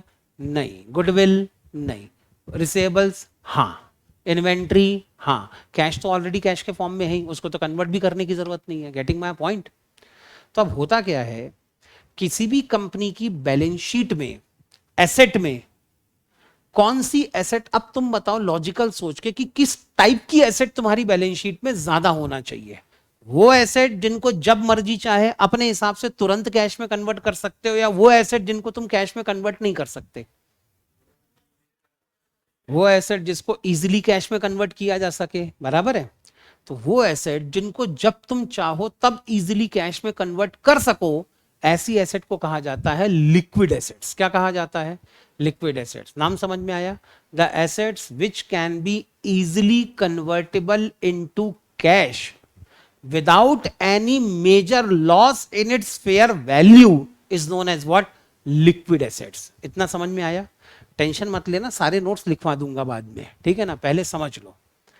अब बताओ ये लिक्विड एसेट ज्यादा होनी चाहिए या कम? क्यों? सर लिक्विड एसेट हमारे पास में ज्यादा होगी तो हमको फ्लेक्सिबिलिटी मिलेगी कि जब तक हमको एसेट को करंट एसेट के फॉर्म में रखना है तब तक उसको डेटर के फॉर्म में पड़ा रहने देंगे, और कभी अचानक कोई अपॉर्चुनिटी आई तो तुरंत डेटर्स को कैश में कन्वर्ट करके उसके अंदर इन्वेस्टमेंट करके अपनी अपॉर्चुनिटी को एनकेज करेंगे, बराबर है। तो जितनी ज्यादा लिक्विड एसेट होगी वो तुम्हारे लिए उतना अच्छा है, और जितनी कम लिक्विड एसेट होगी वो तुम्हारे लिए उतना खतरनाक है। High liquid assets means high flexibility and low liquid assets means rigidity. अब बिजनेसमैन को क्या पसंद है, फ्लेक्सिबिलिटी या रिजिडिटी? फ्लेक्सिबिलिटी। अब फ्लेक्सिबिलिटी के लिए अब ये जो फ्लेक्सिबिलिटी टेस्ट करते हैं, चेक करने की कोशिश करते हैं कि क्या यहां पर लिक्विडिटी है या नहीं है, इसको हम लोग कहते हैं लिक्विडिटी पोजीशन। क्या कहते हैं इसको हम लोग? Liquidity position. और इसके लिए भी डेटा कौन सा चाहिए? एसेट का डेटा चाहिए। कौन सी एसेट का डेटा चाहिए? सर कितनी लिक्विड एसेट्स हैं हमारे पास, इसी का डेटा चाहिए ना। और ये भी कहां से मिलेगा? बैलेंस शीट से मिलेगा। तो if you want to understand the liquidity position of the business, जाना किस पे पड़ेगा तुमको? बैलेंस शीट पे जाना पड़ेगा। तो ये 3 पर्पस हैं तुम्हारी बैलेंस शीट बनाने के। 3 पर्पस कौन कौन से? Ascertainment of financial position, to know the solvency position and ascertainment of the liquidity position of the business. इन 3 रीजन से तुम अपनी बैलेंस शीट बनाते हो। रीजन समझ में आया? पक्का? अब लिखना शुरू करो।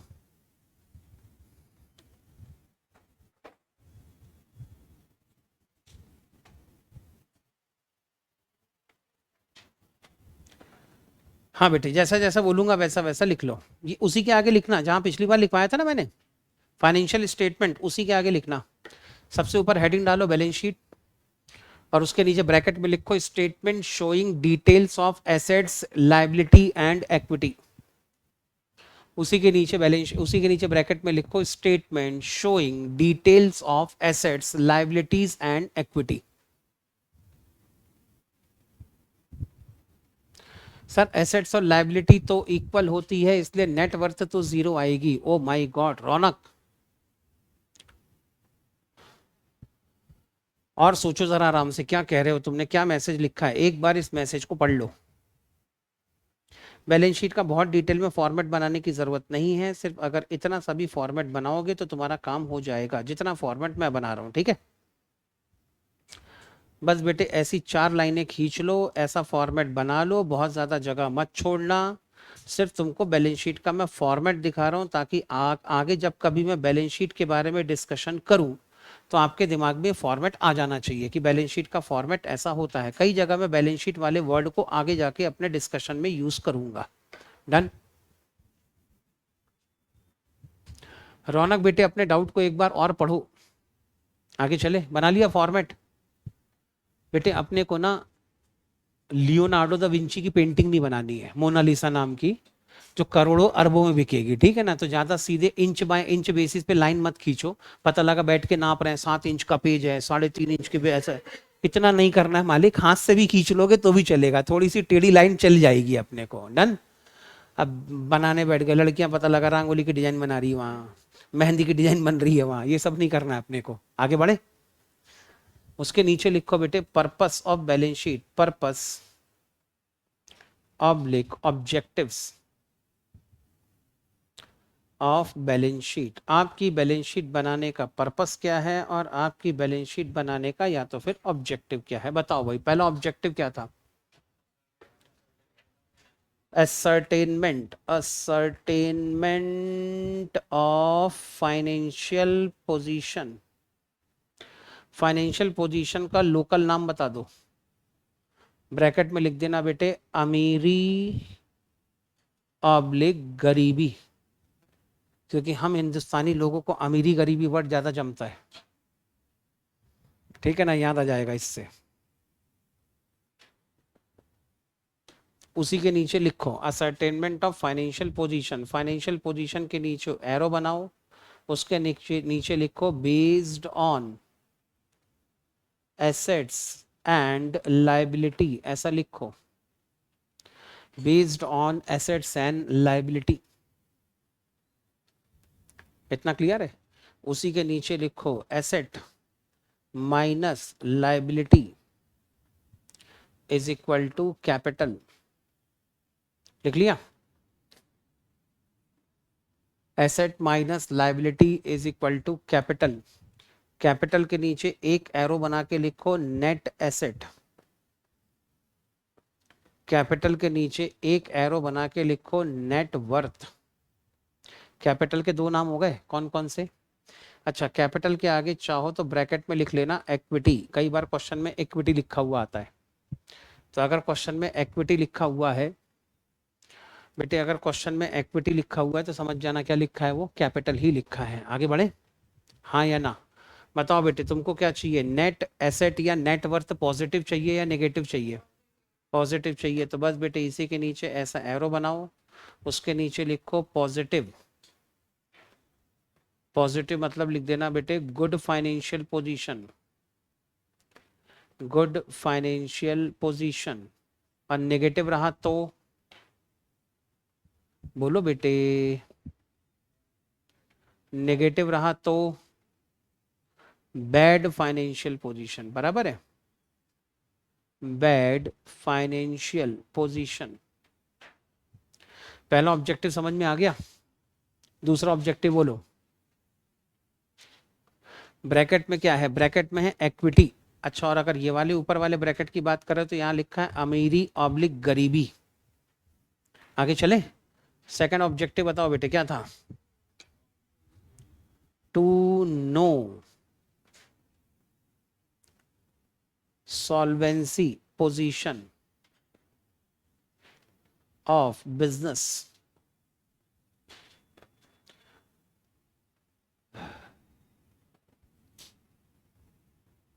सर मैं सितंबर बैच से हूं, मुझे भी लिखना है क्या? अगर पहले से लिखा हुआ है तो लिखने की जरूरत नहीं है, नहीं लिखा हुआ है तो लिख लो। सॉल्वेंसी पोजीशन, सॉल्वेंसी पोजीशन के नीचे एरो बनाओ दो, एक साइड लिखो इंसॉल्वेंट और एक साइड लिखो सॉल्वेंट। बताओ बेटे इंसॉल्वेंट और सॉल्वेंट को कैसे डिफाइन करोगे? शॉर्टकट में चाहिए, बिल्कुल शॉर्ट में। एसेट का टोटल ज्यादा है, लायबिलिटी का टोटल कम है, तो बिजनेस क्या है? सॉल्वेंट। तो लिखो asset is greater than liability, इतने में काम चल जाएगा। अरे sorry, asset is greater than liability तो क्या होगा? ये सॉल्वेंट। आगे चले। और अगर asset is less than liability हुआ तो क्या रहेगा? ये इंसॉल्वेंट।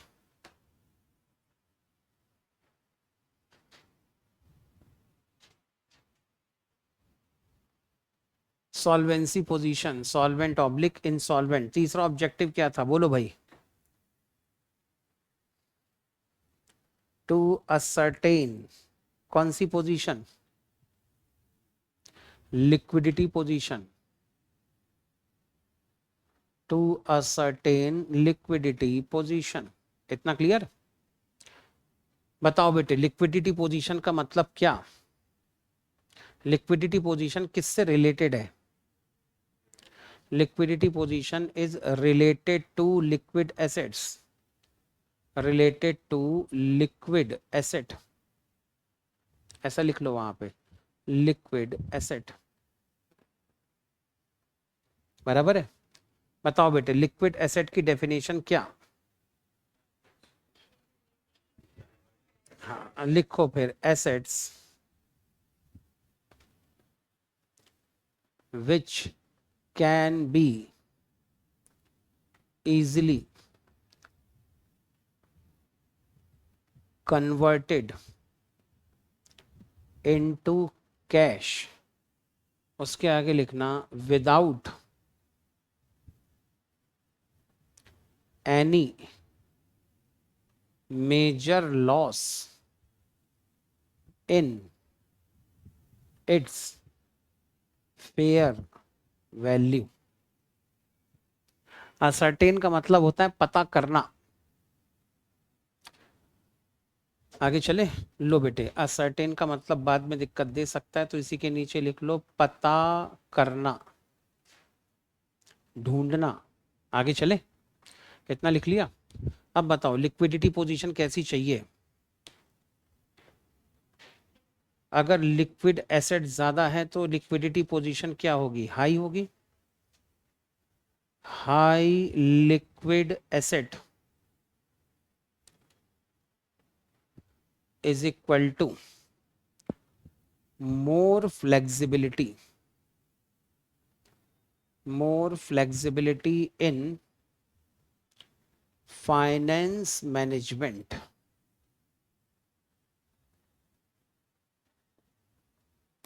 और क्या हो सकता है? लो लिक्विड एसेट भी हो सकती है, लो लिक्विड एसेट। लो लिक्विड एसेट के केस में क्या होगा बेटे? मोर फ्लेक्सिबिलिटी या लेस फ्लेक्सिबिलिटी? तो लिखो बेटे लेस फ्लेक्सिबिलिटी। इतना लिख के बात को खत्म कर देना बस, लेस फ्लेक्सिबिलिटी। इतना क्लियर है? अच्छे से समझ नहीं आ रहा है स्पेलिंग? कोई बात नहीं बेटे, डोमुशु डोमू डोमू डोमू डोमू डोमू बेटे कोई बात नहीं, 15-20 दिन जरा साथ में बिताओ, हैंड राइटिंग समझ में आ जाएगी। आगे चले। थोड़ा टाइम लगेगा ना बेटे हैंड राइटिंग के साथ एडजस्ट करने में, टू बी वेरी ऑनेस्ट बेटे। अब इस उम्र में आके मैं अपनी हैंड राइटिंग तो बदल नहीं सकता।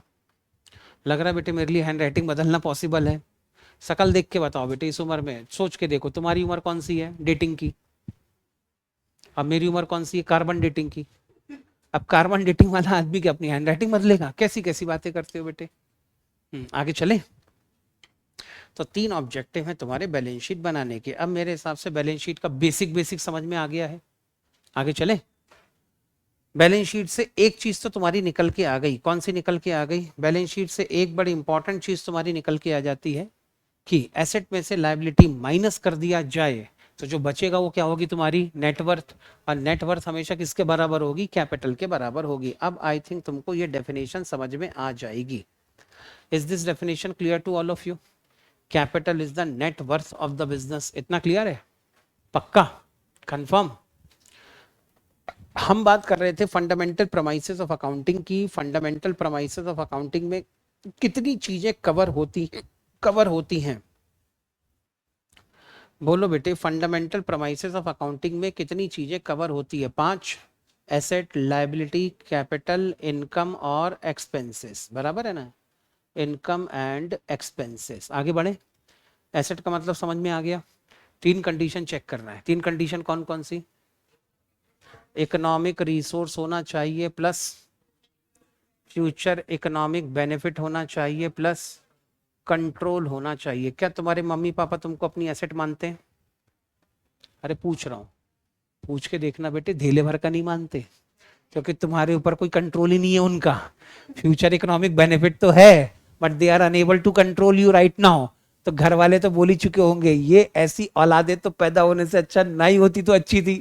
ठीक है, वो इसीलिए बोलते हैं वाला डायरेक्ट। समझ में आ गया? हाँ, किसी जमाने में हुआ करता था जब माँ बाप अपने बच्चों को अपनी एसेट माना करते थे, आज नहीं मानते। आगे चले। लायबिलिटी में 3 कंडीशन कौन सी? Present obligation plus past event plus settlement चाहिए। बराबर है? आगे चलो। कैपिटल का मतलब क्या हो गया? नेटवर्थ। कहानी खत्म। आज से हमारे लिए कैपिटल का मतलब क्या है? नेटवर्थ। बाकी सर ये 11th क्लास की डेफिनेशन सब फालतू है, कोई काम की नहीं रही है वो। आगे चले। कौन इतनी बड़ी डेफिनेशन याद रखना है?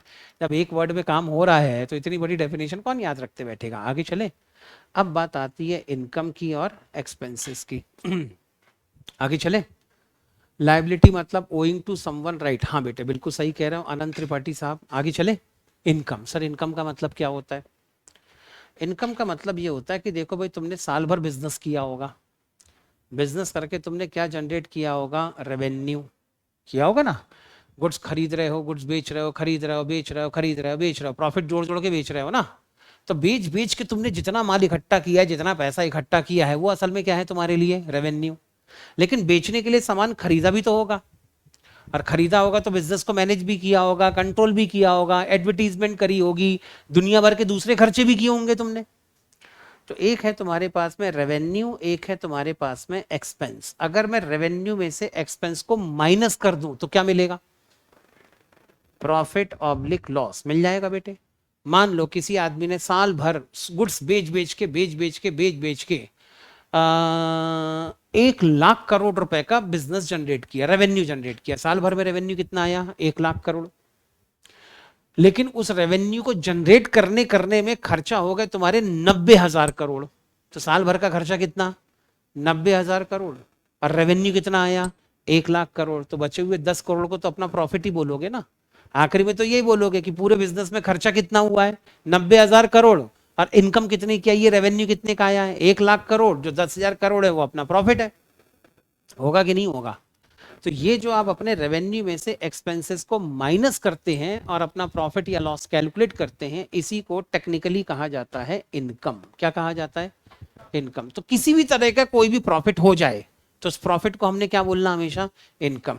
हालांकि 11th क्लास में तुम अपनी सेल्स को इनकम बोलते थे, याद आ रहा है हल्का हल्का? Your sales is not your income, your sales is only your revenue. So there are different thing.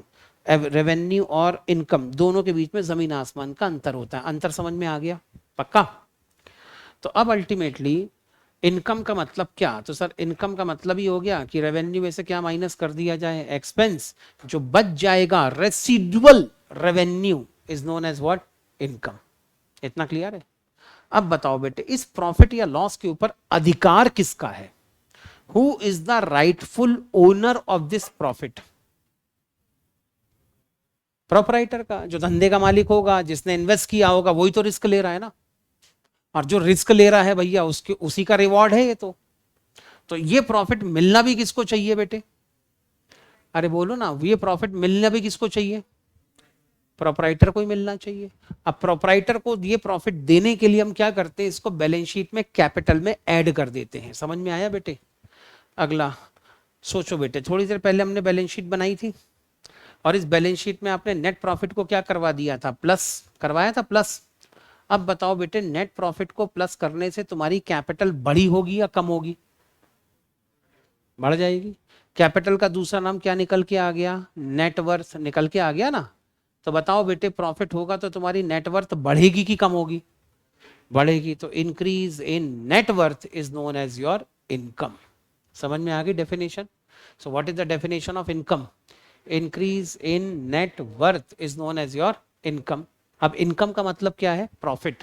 कोई भी प्रॉफिट हो, मेरे को उसमें कोई इंटरेस्ट नहीं है, किसी भी तरीके का प्रॉफिट हो, बस प्रॉफिट होना चाहिए। अगर प्रॉफिट हुआ तो अपन ने उसको क्या बोल देने का, इनकम बोल देने का। समझ में आ गई कहानी? अब बताओ, खर्चे की डेफिनेशन क्या होनी चाहिए? सोचो, अगर लॉस होता तो क्या करते, प्लस करते कि माइनस? इससे नेटवर्थ बढ़ेगी कि कम होगी? कम होगी। और अगर नेटवर्थ कम होगी तो decrease in net worth is known as expenses और लॉसेस। दो डेफिनेशन और समझ में आ गई? हमारे लिए स्टैंडर्ड पैरामीटर है, कोई ट्रांजैक्शन परफॉर्म किया, उस ट्रांजैक्शन को परफॉर्म करने के बाद हमारी नेटवर्थ बढ़ रही है या कम हो रही है? अगर बढ़ रही है इसका मतलब वो हमारा प्रॉफिट है, इनकम। और अगर नेटवर्थ कम हो रही है इसका मतलब वो हमारा लॉस है। क्या बोल देंगे उसको, एक्सपेंस या लॉस बोल के खत्म कर देंगे। कहानी समझ में आ गई? पक्का?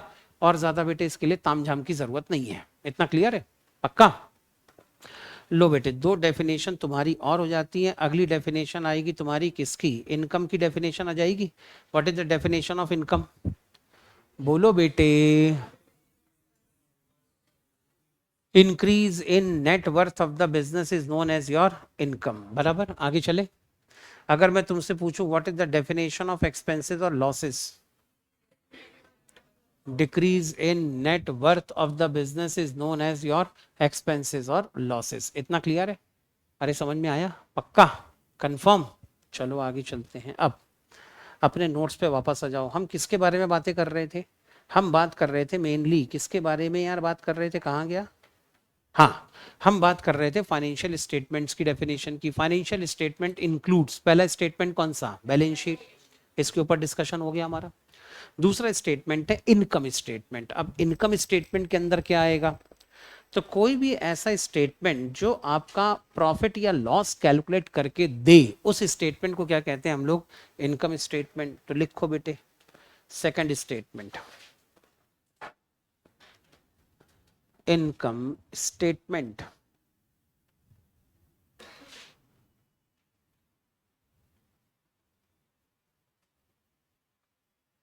लिखो बेटे, statement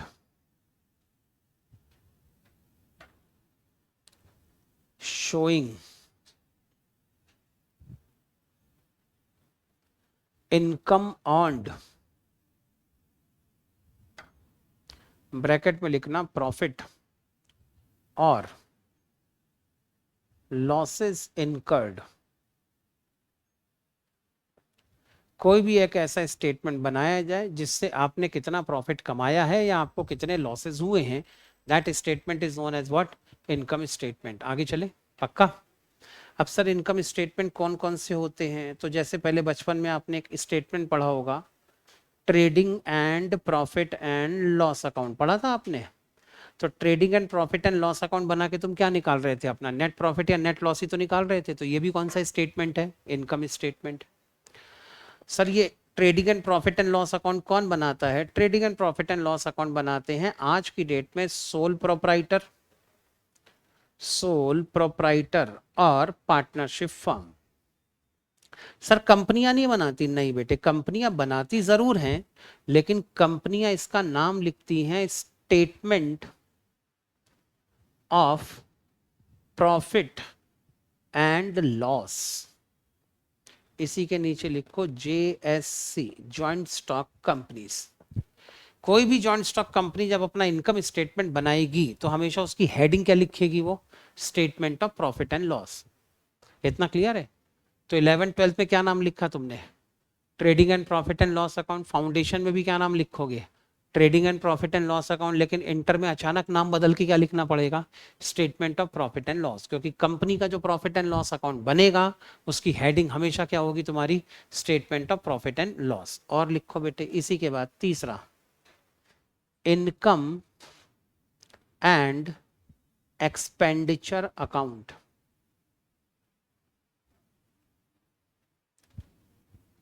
NPO, not for profit organisation. अब जितनी बिजनेस एंटिटी हैं सर, इसका पीडीएफ मिलेगा अलग से, इसका पीडीएफ चाहिए है। इसका पीडीएफ बेटे जब मेरी फाइल भर के हो जाएगी तब मैं तुमको एक्सपोर्ट कर दूंगा, और क्या। हाँ बेटे, अब क्या होता है एनपीओ, एनपीओ का फुल फॉर्म क्या होगा आपका, पहले लिख लो फिर समझा देता हूँ। लिख के हो गया सबका? हो जाए तो कंफर्म करें। ऑनलाइन स्टूडेंट बेटे लिख के हो जाएगा तो कंफर्म करें। ऑनलाइन स्टूडेंट लिख के हो जाए तो बताएं।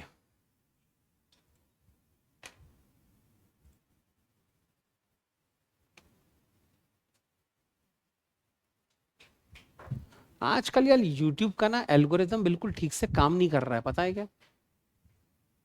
यूट्यूब वालों का ना सिस्टम, कंप्यूटर एप्लीकेशन एकदम सत्यानाश हो गई है, खराब हो गया जब से एआई यूज किया है ना इन लोगों ने, एकदम खराब हो गई है। 182 व्यूवर्स हैं जो लोग लाइव देख रहे हैं, लेकिन लाइक सिर्फ 75 है, ऐसे कैसे हो सकता है? नहीं हो सकता। वो गलती यूट्यूब वालों की है, कैलकुलेशन गलत किया इन लोगों ने। बाकी तो बेटे 182 स्टूडेंट ने, सबने 185 स्टूडेंट ने सबने लाइक किया है, पता है, लेकिन यूट्यूब वाला काउंट ही नहीं करता। वो एल्गो में गलती है आजकल। कोई बात नहीं, खैर ठीक है।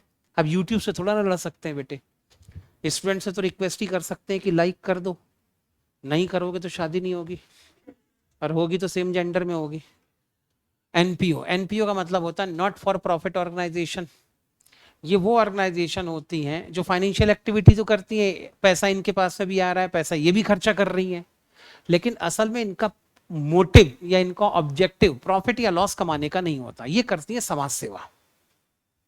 इंडिया की सबसे बड़ी समाज सेवी संस्था कौन सी है पैसों के मामले में, जो बिल्कुल भी प्रॉफिट नहीं कमाती है, बॉस प्रॉफिट के मोटिव से तो काम ही नहीं करती है? बीसीसीआई। एनपीओ है वो, नॉट फॉर प्रॉफिट ऑर्गेनाइजेशन। क्या बात कर रहे हो सर, वो तो भर भर के प्रॉफिट नहीं, उनका तुम कभी मेमोरेंडम ऑफ एसोसिएशन पढ़ के देखना, उसमें क्लियरली मेंशन है this institution has not been incorporated with the profit motive. This incorporation या this institution has been incorporated for the promotion of sports in India. Profit थोड़ी कमाना है उनको, वो तो कभी कभार आईपीएल करा लेते हैं तो 2-4-5 लाख करोड़ के कॉन्ट्रैक्ट साइन कर लेते हैं, लेकिन पैसा चाहिए नहीं अपने को, वो तो लोग खुशी से दे जाते हैं, तो बात अलग है। इनका प्रॉफिट मोटिव दूसरा बेटे। भारतीय जनता पार्टी, कोई प्रॉफिट, तुम लोग हंस रहे हो नालायक, तुम्हारे नेता तुम्हारे लिए अपनी जिंदगी खराब किए पड़े हैं। मोदी जी सवेरे 5 बजे उठते हैं, रात के 11 बजे सोते हैं ताकि तुम्हारा भविष्य बने, ठीक है ना। पैसे का मोह है क्या उनको? नहीं है कोई। अमित शाह को कोई पैसे का मोह है? नहीं है कोई। कोई पैसे कमाते हैं वो लोग? नहीं। नितिन गडकरी साहब कोई पैसे कमाते हैं? कैसी बातें करते हो तुम नालायक को। वो तो बेटे तुमके समाज सेवा कर रहे हैं वो। हाँ, तो ऐसे जो इंस्टीट्यूशन होते हैं ना बेटे, जिनको पैसे नहीं कमाना है, अब वो अगर प्रॉफिट एंड लॉस अकाउंट बनाएंगे तो कैसा लगेगा? उनको तो प्रॉफिट कमाना ही नहीं है। तो वो क्या करते हैं, अपने इनकम स्टेटमेंट का नाम क्या रख देते हैं? Income and expenditure account. समझ में आ गई कहानी? तो इस तरीके से आपके इनकम स्टेटमेंट हो सकते हैं। Income statement, statement showing income earn, मतलब प्रॉफिट या losses incurred by a business entity. आगे चले, आगे चलो। हाँ बेटे आगे चलते हैं। तीसरा स्टेटमेंट मैंने कौन सा लिखवाया था, जल्दी जल्दी बोल दो बेटे। Statement of changes in equity. क्या तुमने कभी बनाया है? अरे कभी बनाया है आज तक? Statement of changes in equity. Commerce वाले स्टूडेंट, क्या कभी तुमने statement of changes in equity बनाया है? नहीं बनाया है? अबे तुम्हारे बाल पकने लगे हैं statement of changes in equity बना बना के, क्या बात कर रहे हो। हाँ, आओ मैं तुमको दिखाता हूं कहां तुमने बनाया है। टन टन ton.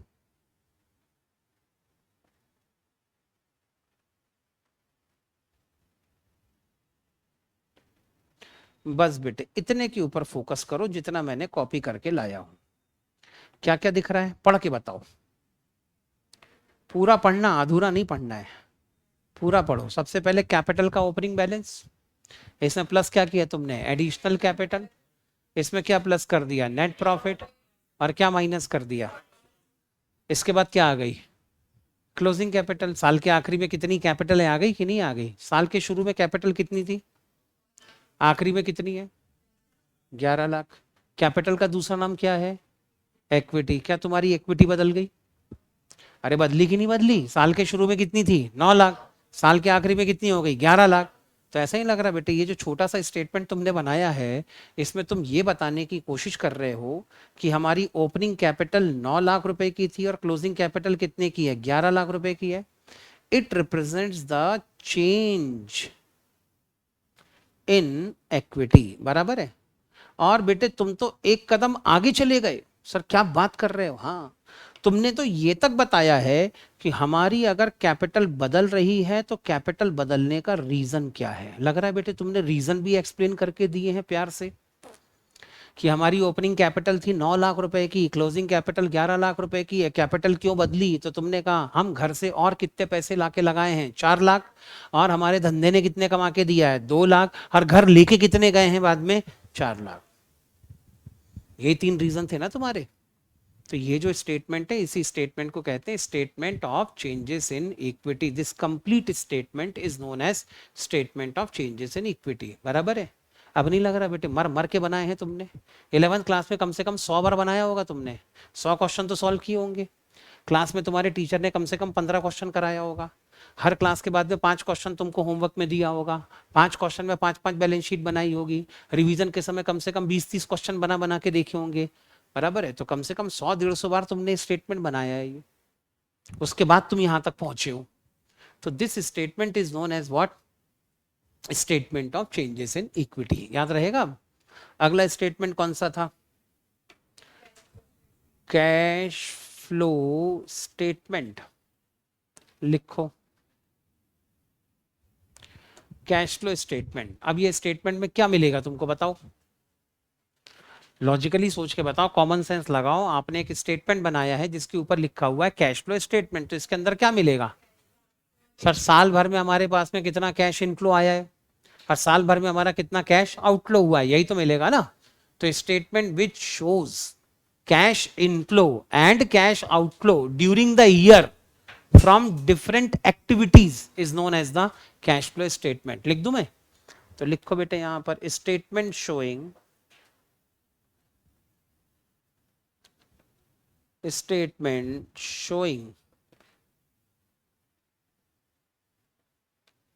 cash inflow and cash outflows during the year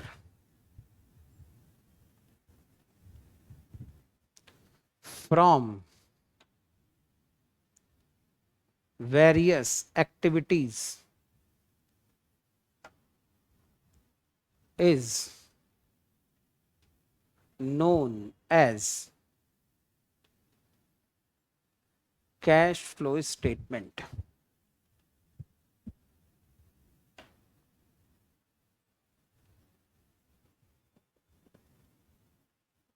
नहीं बेटे, कैश फ्लो तुम्हारे अभी सिलेबस का पार्ट नहीं है। Cash flow statement CA inter में आएगा, अभी फाउंडेशन में नहीं है। आगे चले, लेकिन फाइनेंशियल स्टेटमेंट तो समझाना पड़ेगा ना, उसलिए कैश फ्लो स्टेटमेंट भी होगा। इतना क्लियर है? अब सवाल ये है कि सर क्या हर बिजनेस को कैश फ्लो स्टेटमेंट बनाना जरूरी है? तो उन्होंने कहा दिया नहीं, हर बिजनेसमैन को कैश फ्लो स्टेटमेंट बनाना जरूरी नहीं है। छोटे मोटे जो बिजनेस हैं, किसी का पान ठेला है, किसी की ग्रोसरी शॉप है, किसी का छोटा सा शोरूम है, ऐसे छोटे मोटे बिजनेसमैन को बेटे कैश फ्लो स्टेटमेंट बनाने बोलना थोड़ा हार्श हो जाएगा। छोटा सा धंधा है, जरा सी नेटवर्थ है, ठीक है, छोटा मोटा प्रॉफिट कमा रहे हैं, तो ऐसे छोटे मोटे बिजनेस के लिए कैश फ्लो स्टेटमेंट बनाना कंपलसरी नहीं है। हाँ, अगर वो अपने मन से बना के लगाना चाहें तो लगा सकते, मना ही नहीं है। Voluntarily they can prepare their cash flow statement, लेकिन दैट इज नॉट मैंडेटरी। हाँ, लेकिन जो बड़े बिजनेस हैं, जैसे बैंकिंग इंस्टीट्यूशन है, म्यूचुअल फंड है, एनबीएफसीज हैं, इंश्योरेंस कंपनीज हैं, वो कंपनियां जिनकी नेटवर्थ 250 करोड़ रुपए से ज्यादा है, नेटवर्थ मतलब कैपिटल, जिनकी बिजनेस के अंदर कैपिटल इन्वेस्टमेंट 250 करोड़ रुपए से ज्यादा है, उनके लिए कंपलसरी है। उनके छोटे जो बिजनेस हैं उनके लिए कंपलसरी नहीं है। इतना याद रहेगा। तो बस एक नोट लिख लो यहां पर, ज्यादा मत लिखो, note not mandatory, not mandatory for level 3 entities, not mandatory, not mandatory for level 3 entities. Level 3 entities के आगे लिख देना छोटे बिजनेस। अब मैं लेवल 3 एंटिटीज में अभी तुमको समझा नहीं सकता, क्योंकि उसके लिए थोड़ी वोकेबलरी और रिच होनी पड़ेगी तुम्हारी, तब ये लेवल 1, लेवल 2 और लेवल 3 एंटिटीज समझाया जा सकता है। बराबर है। उसी के नीचे लिखो mandatory, mandatory for level 2 and level 3 entities.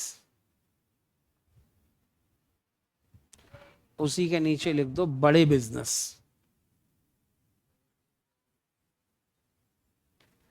Not mandatory यानी कंपलसरी नहीं है, किसके लिए? For level 3 entities. Level 3 entities कहाँ क्या हुआ? अच्छा लेवल 3 लिख दिया क्या? अबे सॉरी सॉरी सॉरी सॉरी, यहाँ पे लेवल 1 एंड लेवल 2 लिखना चाहिए था, सॉरी, उसको ठीक कर लो। लेवल 1 एंड लेवल 2 एंटिटीज होना चाहिए था, ठीक है ना। Mandatory only for level 1 and level 2 entities. Level 1 और लेवल 2 एंटिटीज के अंदर कौन से बिजनेस आते हैं? जो आपके बड़े बिजनेस है वो इसके अंदर कवर होते हैं। डन, आगे बढ़े, पक्का?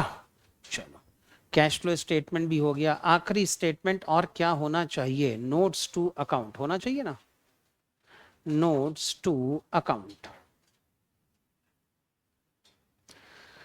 नोट्स टू अकाउंट,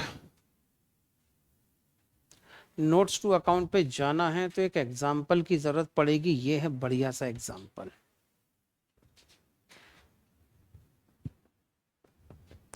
सर क्या ये हमको लिखना है? नहीं, ये तुमको नहीं लिखना है, सिर्फ समझाने के लिए लिख रहा हूं मैं, ठीक है। अगले पेज में लिख देता हूं।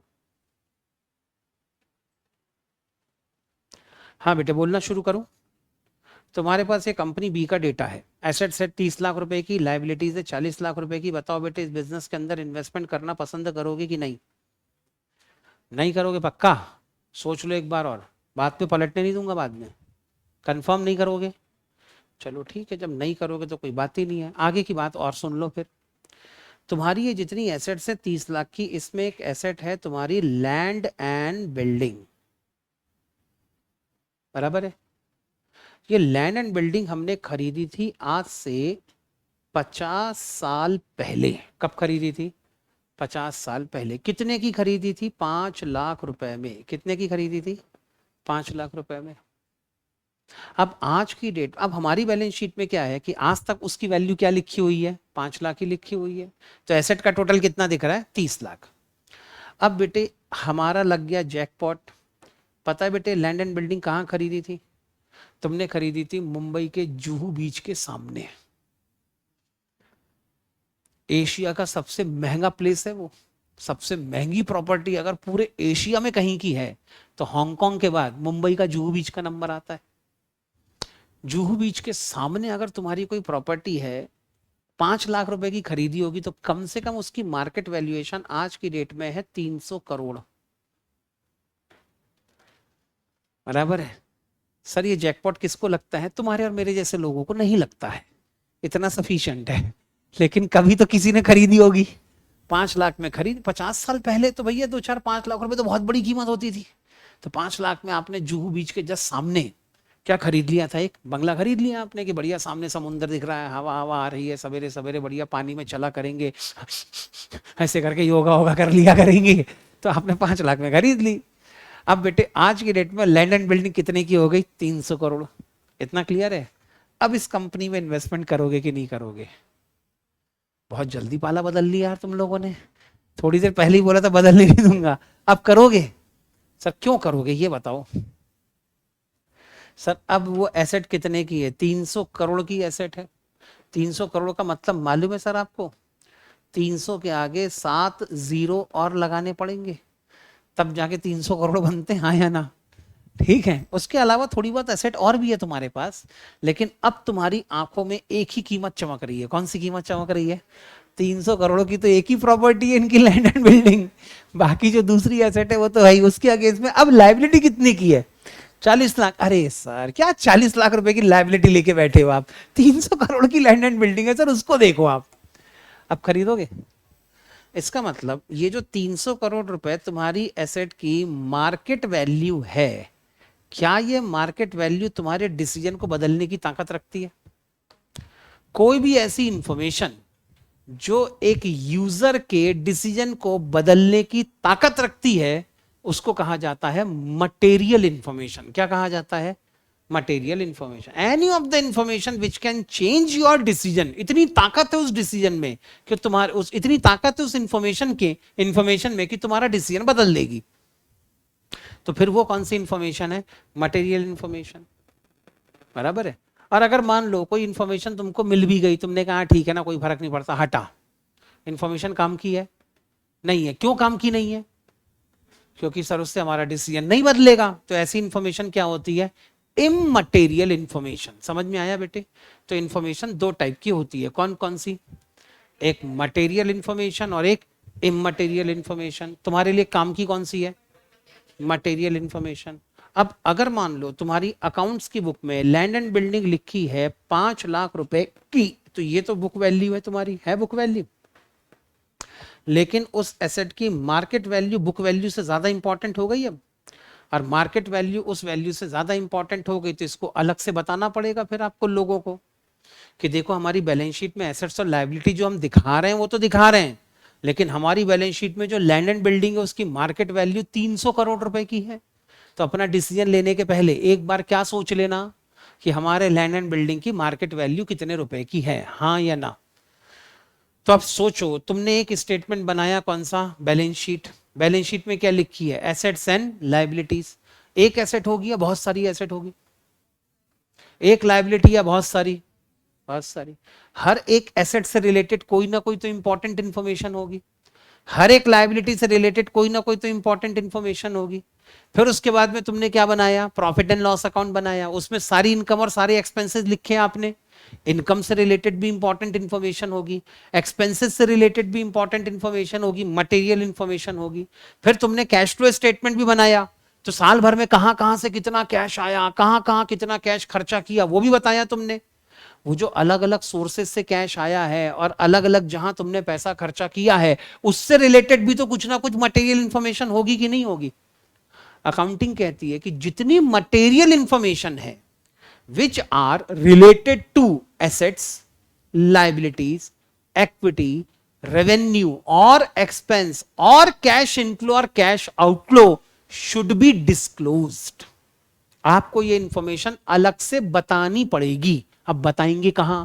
तो उन्होंने कह दिया पांचवा स्टेटमेंट बनाओ। स्टेटमेंट का नाम क्या रखो? यहां पर नोट्स टू अकाउंट। इसमें सारी इंफॉर्मेशन अलग से लिख के लोगों को बताओ, ताकि लोग जब अपना फाइनेंशियल डिसीजन लें तो उनके पास में सारी इंफॉर्मेशन होनी चाहिए। समझ में आया बात? तो नोट्स टू अकाउंट आपका एक एक्सप्लेनेटरी स्टेटमेंट है। कौन सा स्टेटमेंट है? एक्सप्लेनेटरी। एक्सप्लेनेटरी स्टेटमेंट क्यों है? क्योंकि ये स्टेटमेंट आपने जो अपनी बैलेंस शीट में, प्रॉफिट एंड लॉस अकाउंट में, कैश फ्लो स्टेटमेंट में, statement of changes in equity में जो जो चीजें लिखी हैं, उन आइटम से रिलेटेड एक्सप्लेनेशन प्रोवाइड करेगा, ताकि जब मैं बैलेंस शीट पढ़ूं मेरे दिमाग में कोई कंफ्यूजन आए तो एक्सप्लेनेशन को देख के मेरा डाउट सॉल्व हो जाए। जैसे अपन लिखते हैं ना आंसर के नीचे कई बार नोट कि इस क्वेश्चन के अंदर क्या इंपॉर्टेंट था, यहां पर ये नोट लिख लो। एग्जाम के समय, रिवीजन के समय अगर मान लो क्वेश्चन समझ में नहीं आया तो नोट पढ़ के याद तो आ जाएगा कम से कम। बराबर है? तो वो जो आप नोट लिखते हो वही नोट कंपनियों को भी लिखना है। तो क्या बेटे हर एक पॉइंट का नोट बनाते हो आप? नहीं सर, जो इंफॉर्मेशन बहुत इंपॉर्टेंट है उसका तो नोट बनाना पड़ेगा ना। तो वही चीज कंपनियों के अंदर भी आती है कि भाई जो इंफॉर्मेशन बड़ी इंपॉर्टेंट है, मटेरियल इंफॉर्मेशन है, उनको प्रॉपरली आप एक जगह पे लिख के दिखाएंगे, और वो जगह कौन सी होगी? आपकी नोट्स टू अकाउंट। बराबर है? हाँ या ना? तो लिख दो बेटे अब नोट्स टू अकाउंट के बारे में दो चार लाइनें। बोलो सर। नोट्स टू अकाउंट के नीचे लिखो सबसे पहले explanatory, explanatory statement.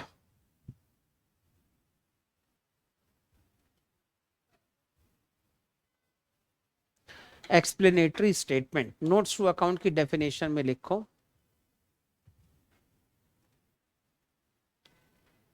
statement which discloses all material information, statement which discloses all material information related to assets, comma, liability, comma, capital, comma, revenue or expenses, revenue or expenses, statement which discloses all material information, all material information को underline करो और यहां पर एक छोटा सा star mark लगा दो। स्टार मार्क लगाना मटेरियल के ऊपर, बराबर है, और नीचे लिखो स्टार मार्क लगा के मटेरियल इंफॉर्मेशन। बताओ बेटे मटेरियल इंफॉर्मेशन की डेफिनेशन क्या बनी थी? बोलो बेटे, what is the definition of material information? Information which is capable of changing the decision of the user of accounting information, बराबर है। तो लिखो every information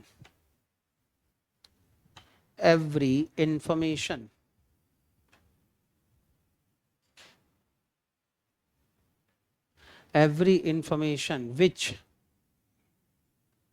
can change the financial decision, ऐसा लिखना, which can change the financial decision of users are known as material information. कोई भी ऐसी information जो यूजर के फाइनेंशियल डिसीजंस लेते समय उसके डिसीजन को बदलने की ताकत रखती है, इसको क्या कहा जाएगा? मटेरियल इंफॉर्मेशन कहा जाएगा। इतना क्लियर है? तो मेन चीज तो बेटे मैंने आपको समझानी थी, क्या? फाइनेंशियल स्टेटमेंट, ये भी हमारा कवर हो गया। 5 आइटम की डेफिनेशन समझानी थी, asset, liability, capital, revenue, expense, ये भी हमारा कवर हो गया। आगे चले, आगे चलो सर। अब अगला मैटर कौन सा है? अगला मैटर है कस्मे वादे। क्या बात कर रहे हो सर? हाँ, अगला मैटर है तुम्हारा कस्मे वादे। कस्मे वादे को हम लोग कहते हैं, कस्मे वादे ही लिख देता हूं, अच्छा वर्ड लग रहा है मेरे को, कस्मे वादे। सर क्या ये हमको लिखना है? अभी नहीं लिखना है, जब लिखना होगा तब बता दूंगा मैं। आगे चले। हाँ हाँ, सबके लिए मैंडेटरी है, वो किसी के लिए ऑप्शनल नहीं है। भाई छोटा बिजनेसमैन होगा, उसकी मटेरियल इन्फॉर्मेशन भी तो डिस्क्लोज करनी पड़ेगी ना। देखो क्या होता है, जैसे अपन कंपनीज एक्ट 2013 पढ़ते हैं। अब कंपनीज एक्ट 2013 में एक चीज क्लियरली वैलिड, मतलब एक चीज क्लियरली लिख दी उन्होंने। क्या लिख दी?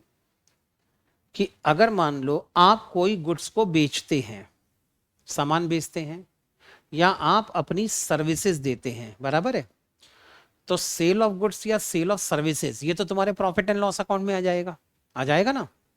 लेकिन कंपनी एक्ट का कहना यह है कि सबसे पहले आपको यह बताना पड़ेगा कि आपने जो सामान बेचा है उसमें से कितना सामान तुमने इंडिया में बेचा है और कितना सामान तुमने एक्सपोर्ट सेल करी है, ये बताना ही पड़ेगा, बराबर है। उसके बाद अगर तुमने एक्सपोर्ट सेल्स करी है तो किन किन कंट्रीज में तुमने एक्सपोर्ट्स में सामान बेचा है, कंट्री 1, कंट्री 2, कंट्री 3, किन किन कंट्रीज के अंदर तुमने कितना कितना सामान बेचा है, ये तुमको बताना ही पड़ेगा। अब ये डिस्क्लोजर कहां दोगे? टोटल सेल्स तो हमने प्रॉफिट एंड लॉस अकाउंट में लिख दी, लेकिन अगर आपकी एक्सपोर्ट सेल्स है तब तो आपको ये बताना पड़ेगा ना कितनी डोमेस्टिक सेल्स है, कितनी एक्सपोर्ट सेल्स है। फिर अगर एक्सपोर्ट सेल्स है तो कौन सी कंट्री में जा जाके तुम कितने रुपए का सामान बेच के आए हो, ये भी तो तुमको डिस्क्लोज करना पड़ेगा। देखो क्या होता है, लोग इससे ना बहुत जबरदस्त तरीके से डिसीजन लेते हैं। आज से 6 महीने तक सीएट कंपनी का नाम सुना है? सीएट कंपनी के शेयर के प्राइस में मेरा डे लेबर का इंटरेस्ट नहीं था आज से 6 महीने पहले तक। अब आज की डेट में मेरे को सीएट कंपनी का शेयर बहुत अच्छा लग रहा है। अब क्यों अच्छा लग रहा है, रीजन है, सुनो। पिछले 6 महीने से अमेरिका ईरान का वॉर चल रहा है, क्रूड ऑयल के प्राइसेस बढ़े, और जब क्रूड ऑयल के प्राइसेस बढ़ते हैं ना तो क्रूड ऑयल से एक रॉ मटेरियल निकलता है जिसको टायर के प्रोडक्शन में यूज करते हैं। टायर के साथ में रबर में जो अपन ब्लैक कलर का वो मिलाते हैं ना, चारकोल, वो असल में क्रूड ऑयल का बाय प्रोडक्ट होता है। अब जब क्रूड ऑयल महंगा होगा तो रॉ मटेरियल महंगा होगा, रॉ मटेरियल महंगा होगा तो टायर बनाना ही महंगा हो जाएगा। तो क्या हुआ, क्रूड ऑयल के प्राइसेस बढ़े इंटरनेशनल मार्केट में, इंडिया के लिए क्रूड ऑयल महंगा हो गया। अब इंडिया के लिए क्रूड ऑयल महंगा हुआ तो टायर बनाने वाली कंपनियों की कॉस्ट ऑफ प्रोडक्शन बढ़ेगी, तो प्रॉफिटेबिलिटी गिरेगी। तो जब प्रॉफिटेबिलिटी गिरेगी तो सीएट और एमआरएफ जैसे टायर के जो प्राइसेस हैं, उन कंपनियों के जो शेयर के प्राइस है, पहले तो वो शेयर के प्राइस गिर गए। तो सर फिर शेयर के प्राइस गिर रहे हैं तो आपका क्या इंटरेस्ट आ गया, आगे की कहानी सुनो। फिर सीएट के रिजल्ट्स आए। अभी कौन सा महीना चल रहा है, जुलाई। अप्रैल मई जून, इसको इंडिया में पहला क्वार्टर माना जाता है। क्वार्टर 1 अप्रैल मई जून is equal to first quarter, जुलाई अगस्त सितंबर सेकंड क्वार्टर, अक्टूबर नवंबर दिसंबर थर्ड क्वार्टर, जनवरी फरवरी मार्च फोर्थ क्वार्टर, ऐसे करके 4 क्वार्टर में एक साल बटा होता है। अभी बेटे क्वार्टर एंड के रिजल्ट आए, ठीक है ना। इसके पहले फाइनेंशियल ईयर एंड हुआ था 31 मार्च को, उसके रिजल्ट आए थे। तो जब फाइनेंशियल ईयर एंड हुआ था 31 मार्च को, तो उसके जो रिजल्ट्स आए थे वो आए थे अप्रैल मई में। और जब मई में आए थे तो क्या होता है, मैनेजमेंट की कमेंट्री आती है। जैसे आपने तो प्रॉफिट एंड लॉस अकाउंट बना के दे दिया, आपने तो बैलेंस शीट बना के दे दी, लेकिन मैनेजमेंट को भी तो अपना साइड क्लियर करना होता है ना, कि अगर हमारा प्रॉफिट कम हुआ है तो क्यों हुआ है, आगे हमारा प्रॉफिट का क्या होगा, कैसे होगा। तो मैंने मैनेजमेंट की कमेंट्री सुनी थी। मैनेजमेंट की कमेंट्री में कहना यह था कि हम अपने टायर के प्राइसेस बढ़ा रहे हैं। अब सोचो, कोई अगर कंपनी अगर रॉ मटेरियल का प्राइस बढ़ता है और बड़े ठसके से अगर अपने प्रोडक्ट का प्राइस बढ़ाती हैं, और उनको मालूम है कि प्राइस बढ़ाने के कारण हमारी सेल्स पे ज्यादा इफेक्ट नहीं होगा, इसका मतलब मार्केट उनका बहुत स्ट्रांग चल रहा है। और सीएट वालों का जो अच्छा खासा रेवेन्यू आता है वो आता है यूरोप के मार्केट से। तो अब सीएट वाले अगर अपने टायर के प्राइस 10% से बढ़ा भी देंगे, तो सोचो बेटे, जो यूरोप में टायर बेचेंगे वहां से तो जो करेंसी यूरो आएगी, और जब यूरो इंडिया के अंदर आएगी तो एक्सपोर्टर को प्रॉफिट होगा। तो प्रॉफिटेबिलिटी किसकी बढ़ेगी, सीएट कंपनी की प्रॉफिटेबिलिटी बढ़ेगी। उनकी कमेंट्री में भी था कि फर्स्ट क्वार्टर, मतलब पहला क्वार्टर ये जो खत्म हुआ है वो, और जो दूसरा क्वार्टर अभी चल रहा है, कौन सा वाला, जुलाई अगस्त सितंबर वाला, इन्होंने क्लियरली बोल दिया कि फर्स्ट और सेकंड क्वार्टर में हमारे प्रॉफिट मार्जिन थोड़े से कम हो सकते हैं, लेकिन थर्ड क्वार्टर से हमारे प्रॉफिट मार्जिन बढ़ना चालू हो जाएंगे। तो सबसे सही समय शेयर खरीदने का अभी सबसे शेयर लो प्राइस पे मिल रहा है, अभी खरीद के बैठ जाने का, बढ़िया सांप के जैसे कुंडली मार के। कितने महीने तक बैठने का, 6 महीने तक बैठने का। 6 महीने बाद शेयर का प्राइस 20-25% ऊपर आ जाएगा। अब सोचो, अगर मान लो किसी ने 1 करोड़ के शेयर खरीदा सीएट कंपनी के, तो 6 महीने बाद भाव कितना हो जाएगा, 125 करोड़, सॉरी 1 करोड़ 25 लाख। और 6 महीने बाद अगर उसने बेच भी दिया तो 1 करोड़ के कितने बन गए, 1 करोड़ 25 लाख बने। बैठे ढाले तुमने कितने कमा लिए, 25 लाख। 1 महीने के कितने हो गए, 4 लाख। चार्टर्ड अकाउंटेंट की तनख्वाह नहीं है ये। अरे समझ में आ रहा है ना। तो पैसा किधर बन रहा है बाबू स्टॉक मार्केट में। लेकिन दिमाग लगाना पड़ेगा, और दिमाग लगाने के लिए कहानी कहां से शुरू होती है, यहां से।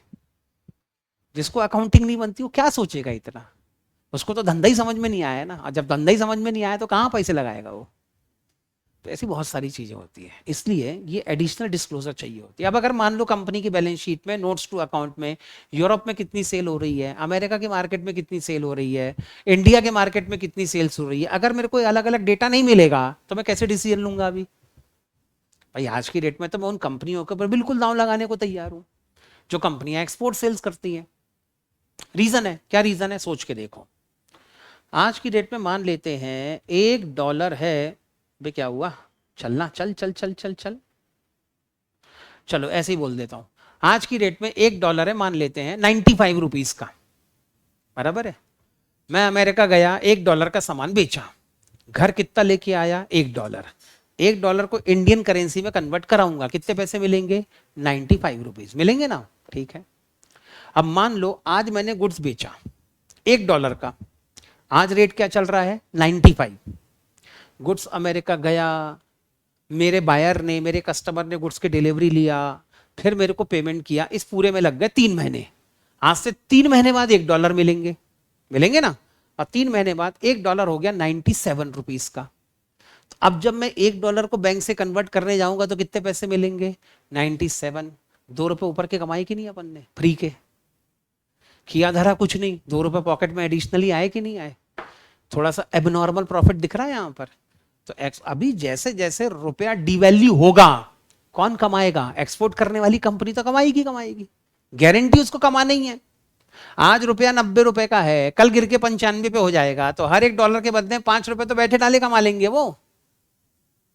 तो अभी तो बेट लगाने के लिए सबसे बढ़िया कंपनी कौन सी है? वो कंपनी जो एक्सपोर्ट करती है। लेकिन पहले देखना पड़ेगा कि किन कंपनी का एक्सपोर्ट बढ़ेगा और किन का कम होगा। अब तुम बोलोगे सर आईटी कंपनी अभी सॉफ्टवेयर एक्सपोर्ट करती है, अभी उनके खरीद कौन रहा है? अब जब से एआई आया है तब से तो इंडियन सॉफ्टवेयर कंपनियों की बैंड बजी पड़ी है। वो आके हमको अपना सॉफ्टवेयर बेच के जा रहा है, हमारा कौन खरीद रहा है? तो ऐसी कंडीशन में आप क्या बेचोगे तुम, और क्या बेटे फॉरेन में अपनी सर्विसेज दोगे, और कहां से तुम डॉलर लाओगे? तो 2-4 पैरामीटर सब कुछ देखना पड़ते हैं। आगे आगे बात समझ में ऐसा होता है, इसलिए डिस्क्लोजर बड़ा इंपॉर्टेंट होता है। डन, इतना क्लियर है? किसी को यहां तक के डिस्कशन में कोई डाउट हो तो बताओ। नहीं है? पक्का आगे चलूं मैं? कंफर्म? हाँ, तो हम लोग बात कर रहे थे कसमे वादे की। एक कसम आज डिस्कस कर लेते हैं। कसमे वादे।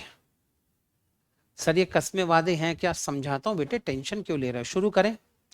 जब भी हम अकाउंटिंग करेंगे 2-4 चीजों की पहले कसम खा के बैठेंगे कि हमने ऐसा ही करना है, दुनिया कुछ भी बोलते रहे भाड़ में जाए, ठीक है ना। हमने कसम खाई हुई है, हमने बेटे सौगंध ली हुई है, ठीक है। और बेटे हम अपनी सौगंध से पीछे नहीं हटेंगे। सर पहली सौगंध का नाम बताओ।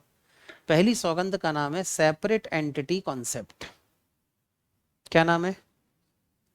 Separate entity concept.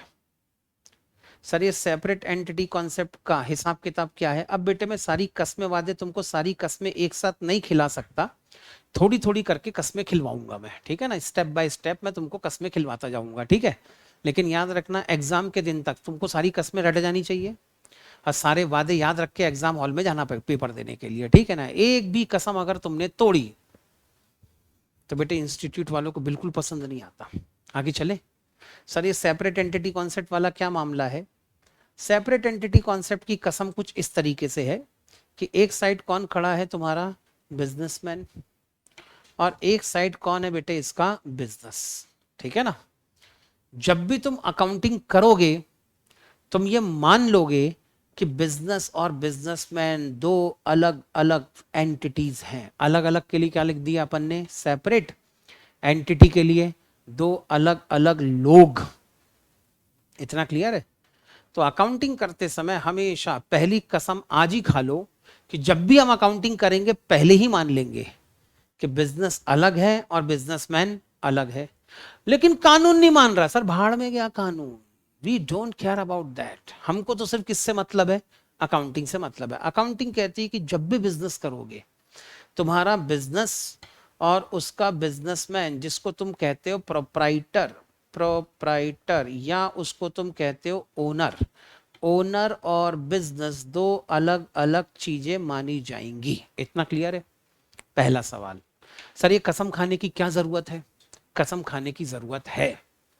अगर तुम ये कसम नहीं खाओगे तो तुम तो कहोगे बिजनेस और बिजनेसमैन दोनों एक ही चीज है।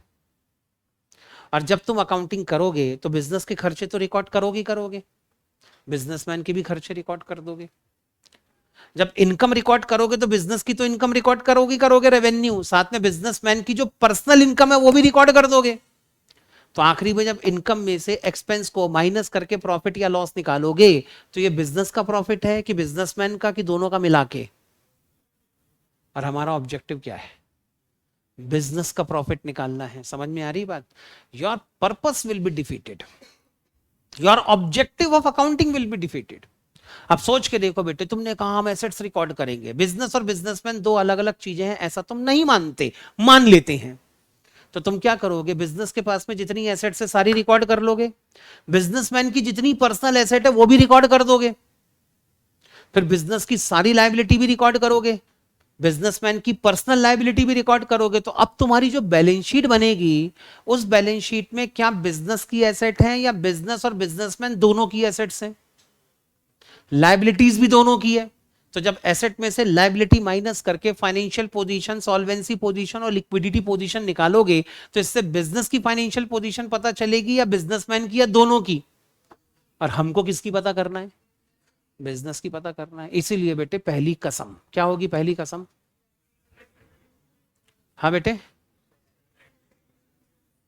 Separate entity concept. तो आज से पहली कसम समझ में आ गया कौन सी खाना है? बिजनेस और बिजनेसमैन दो अलग अलग चीजें हैं सरकार। हाँ हाँ ठीक है ना, हाँ आगे चले।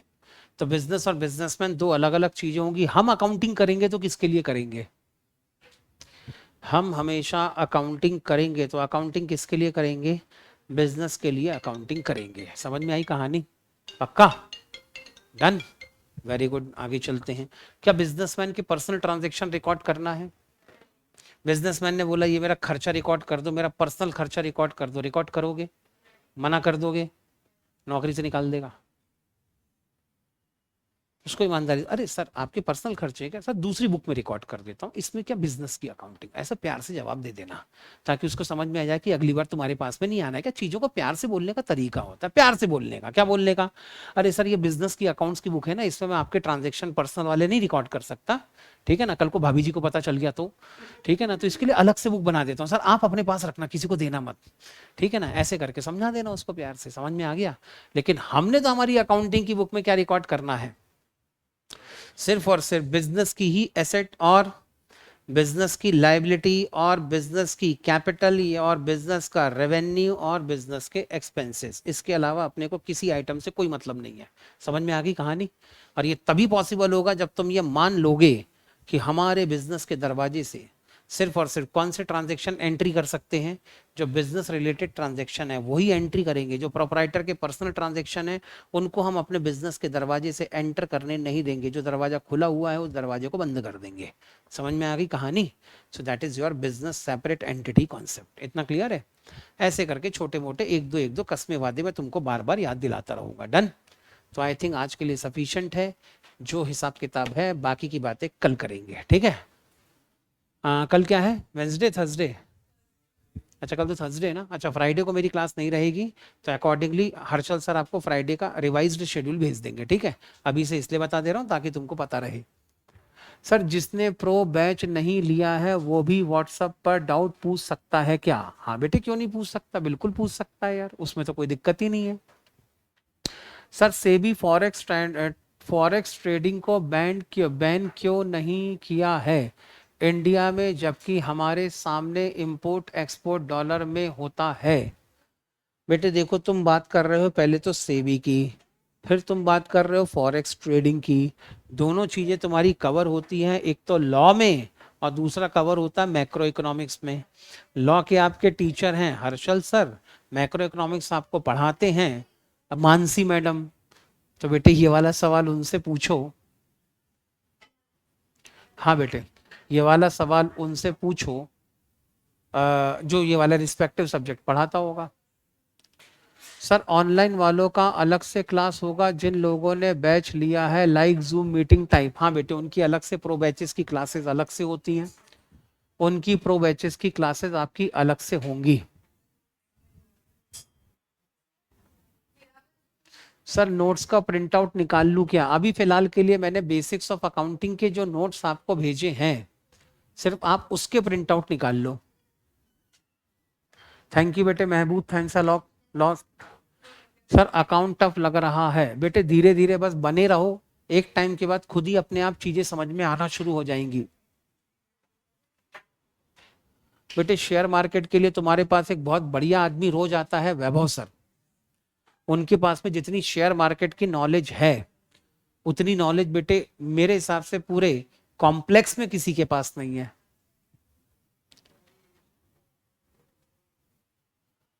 चलो बेटे bye bye, see you tomorrow.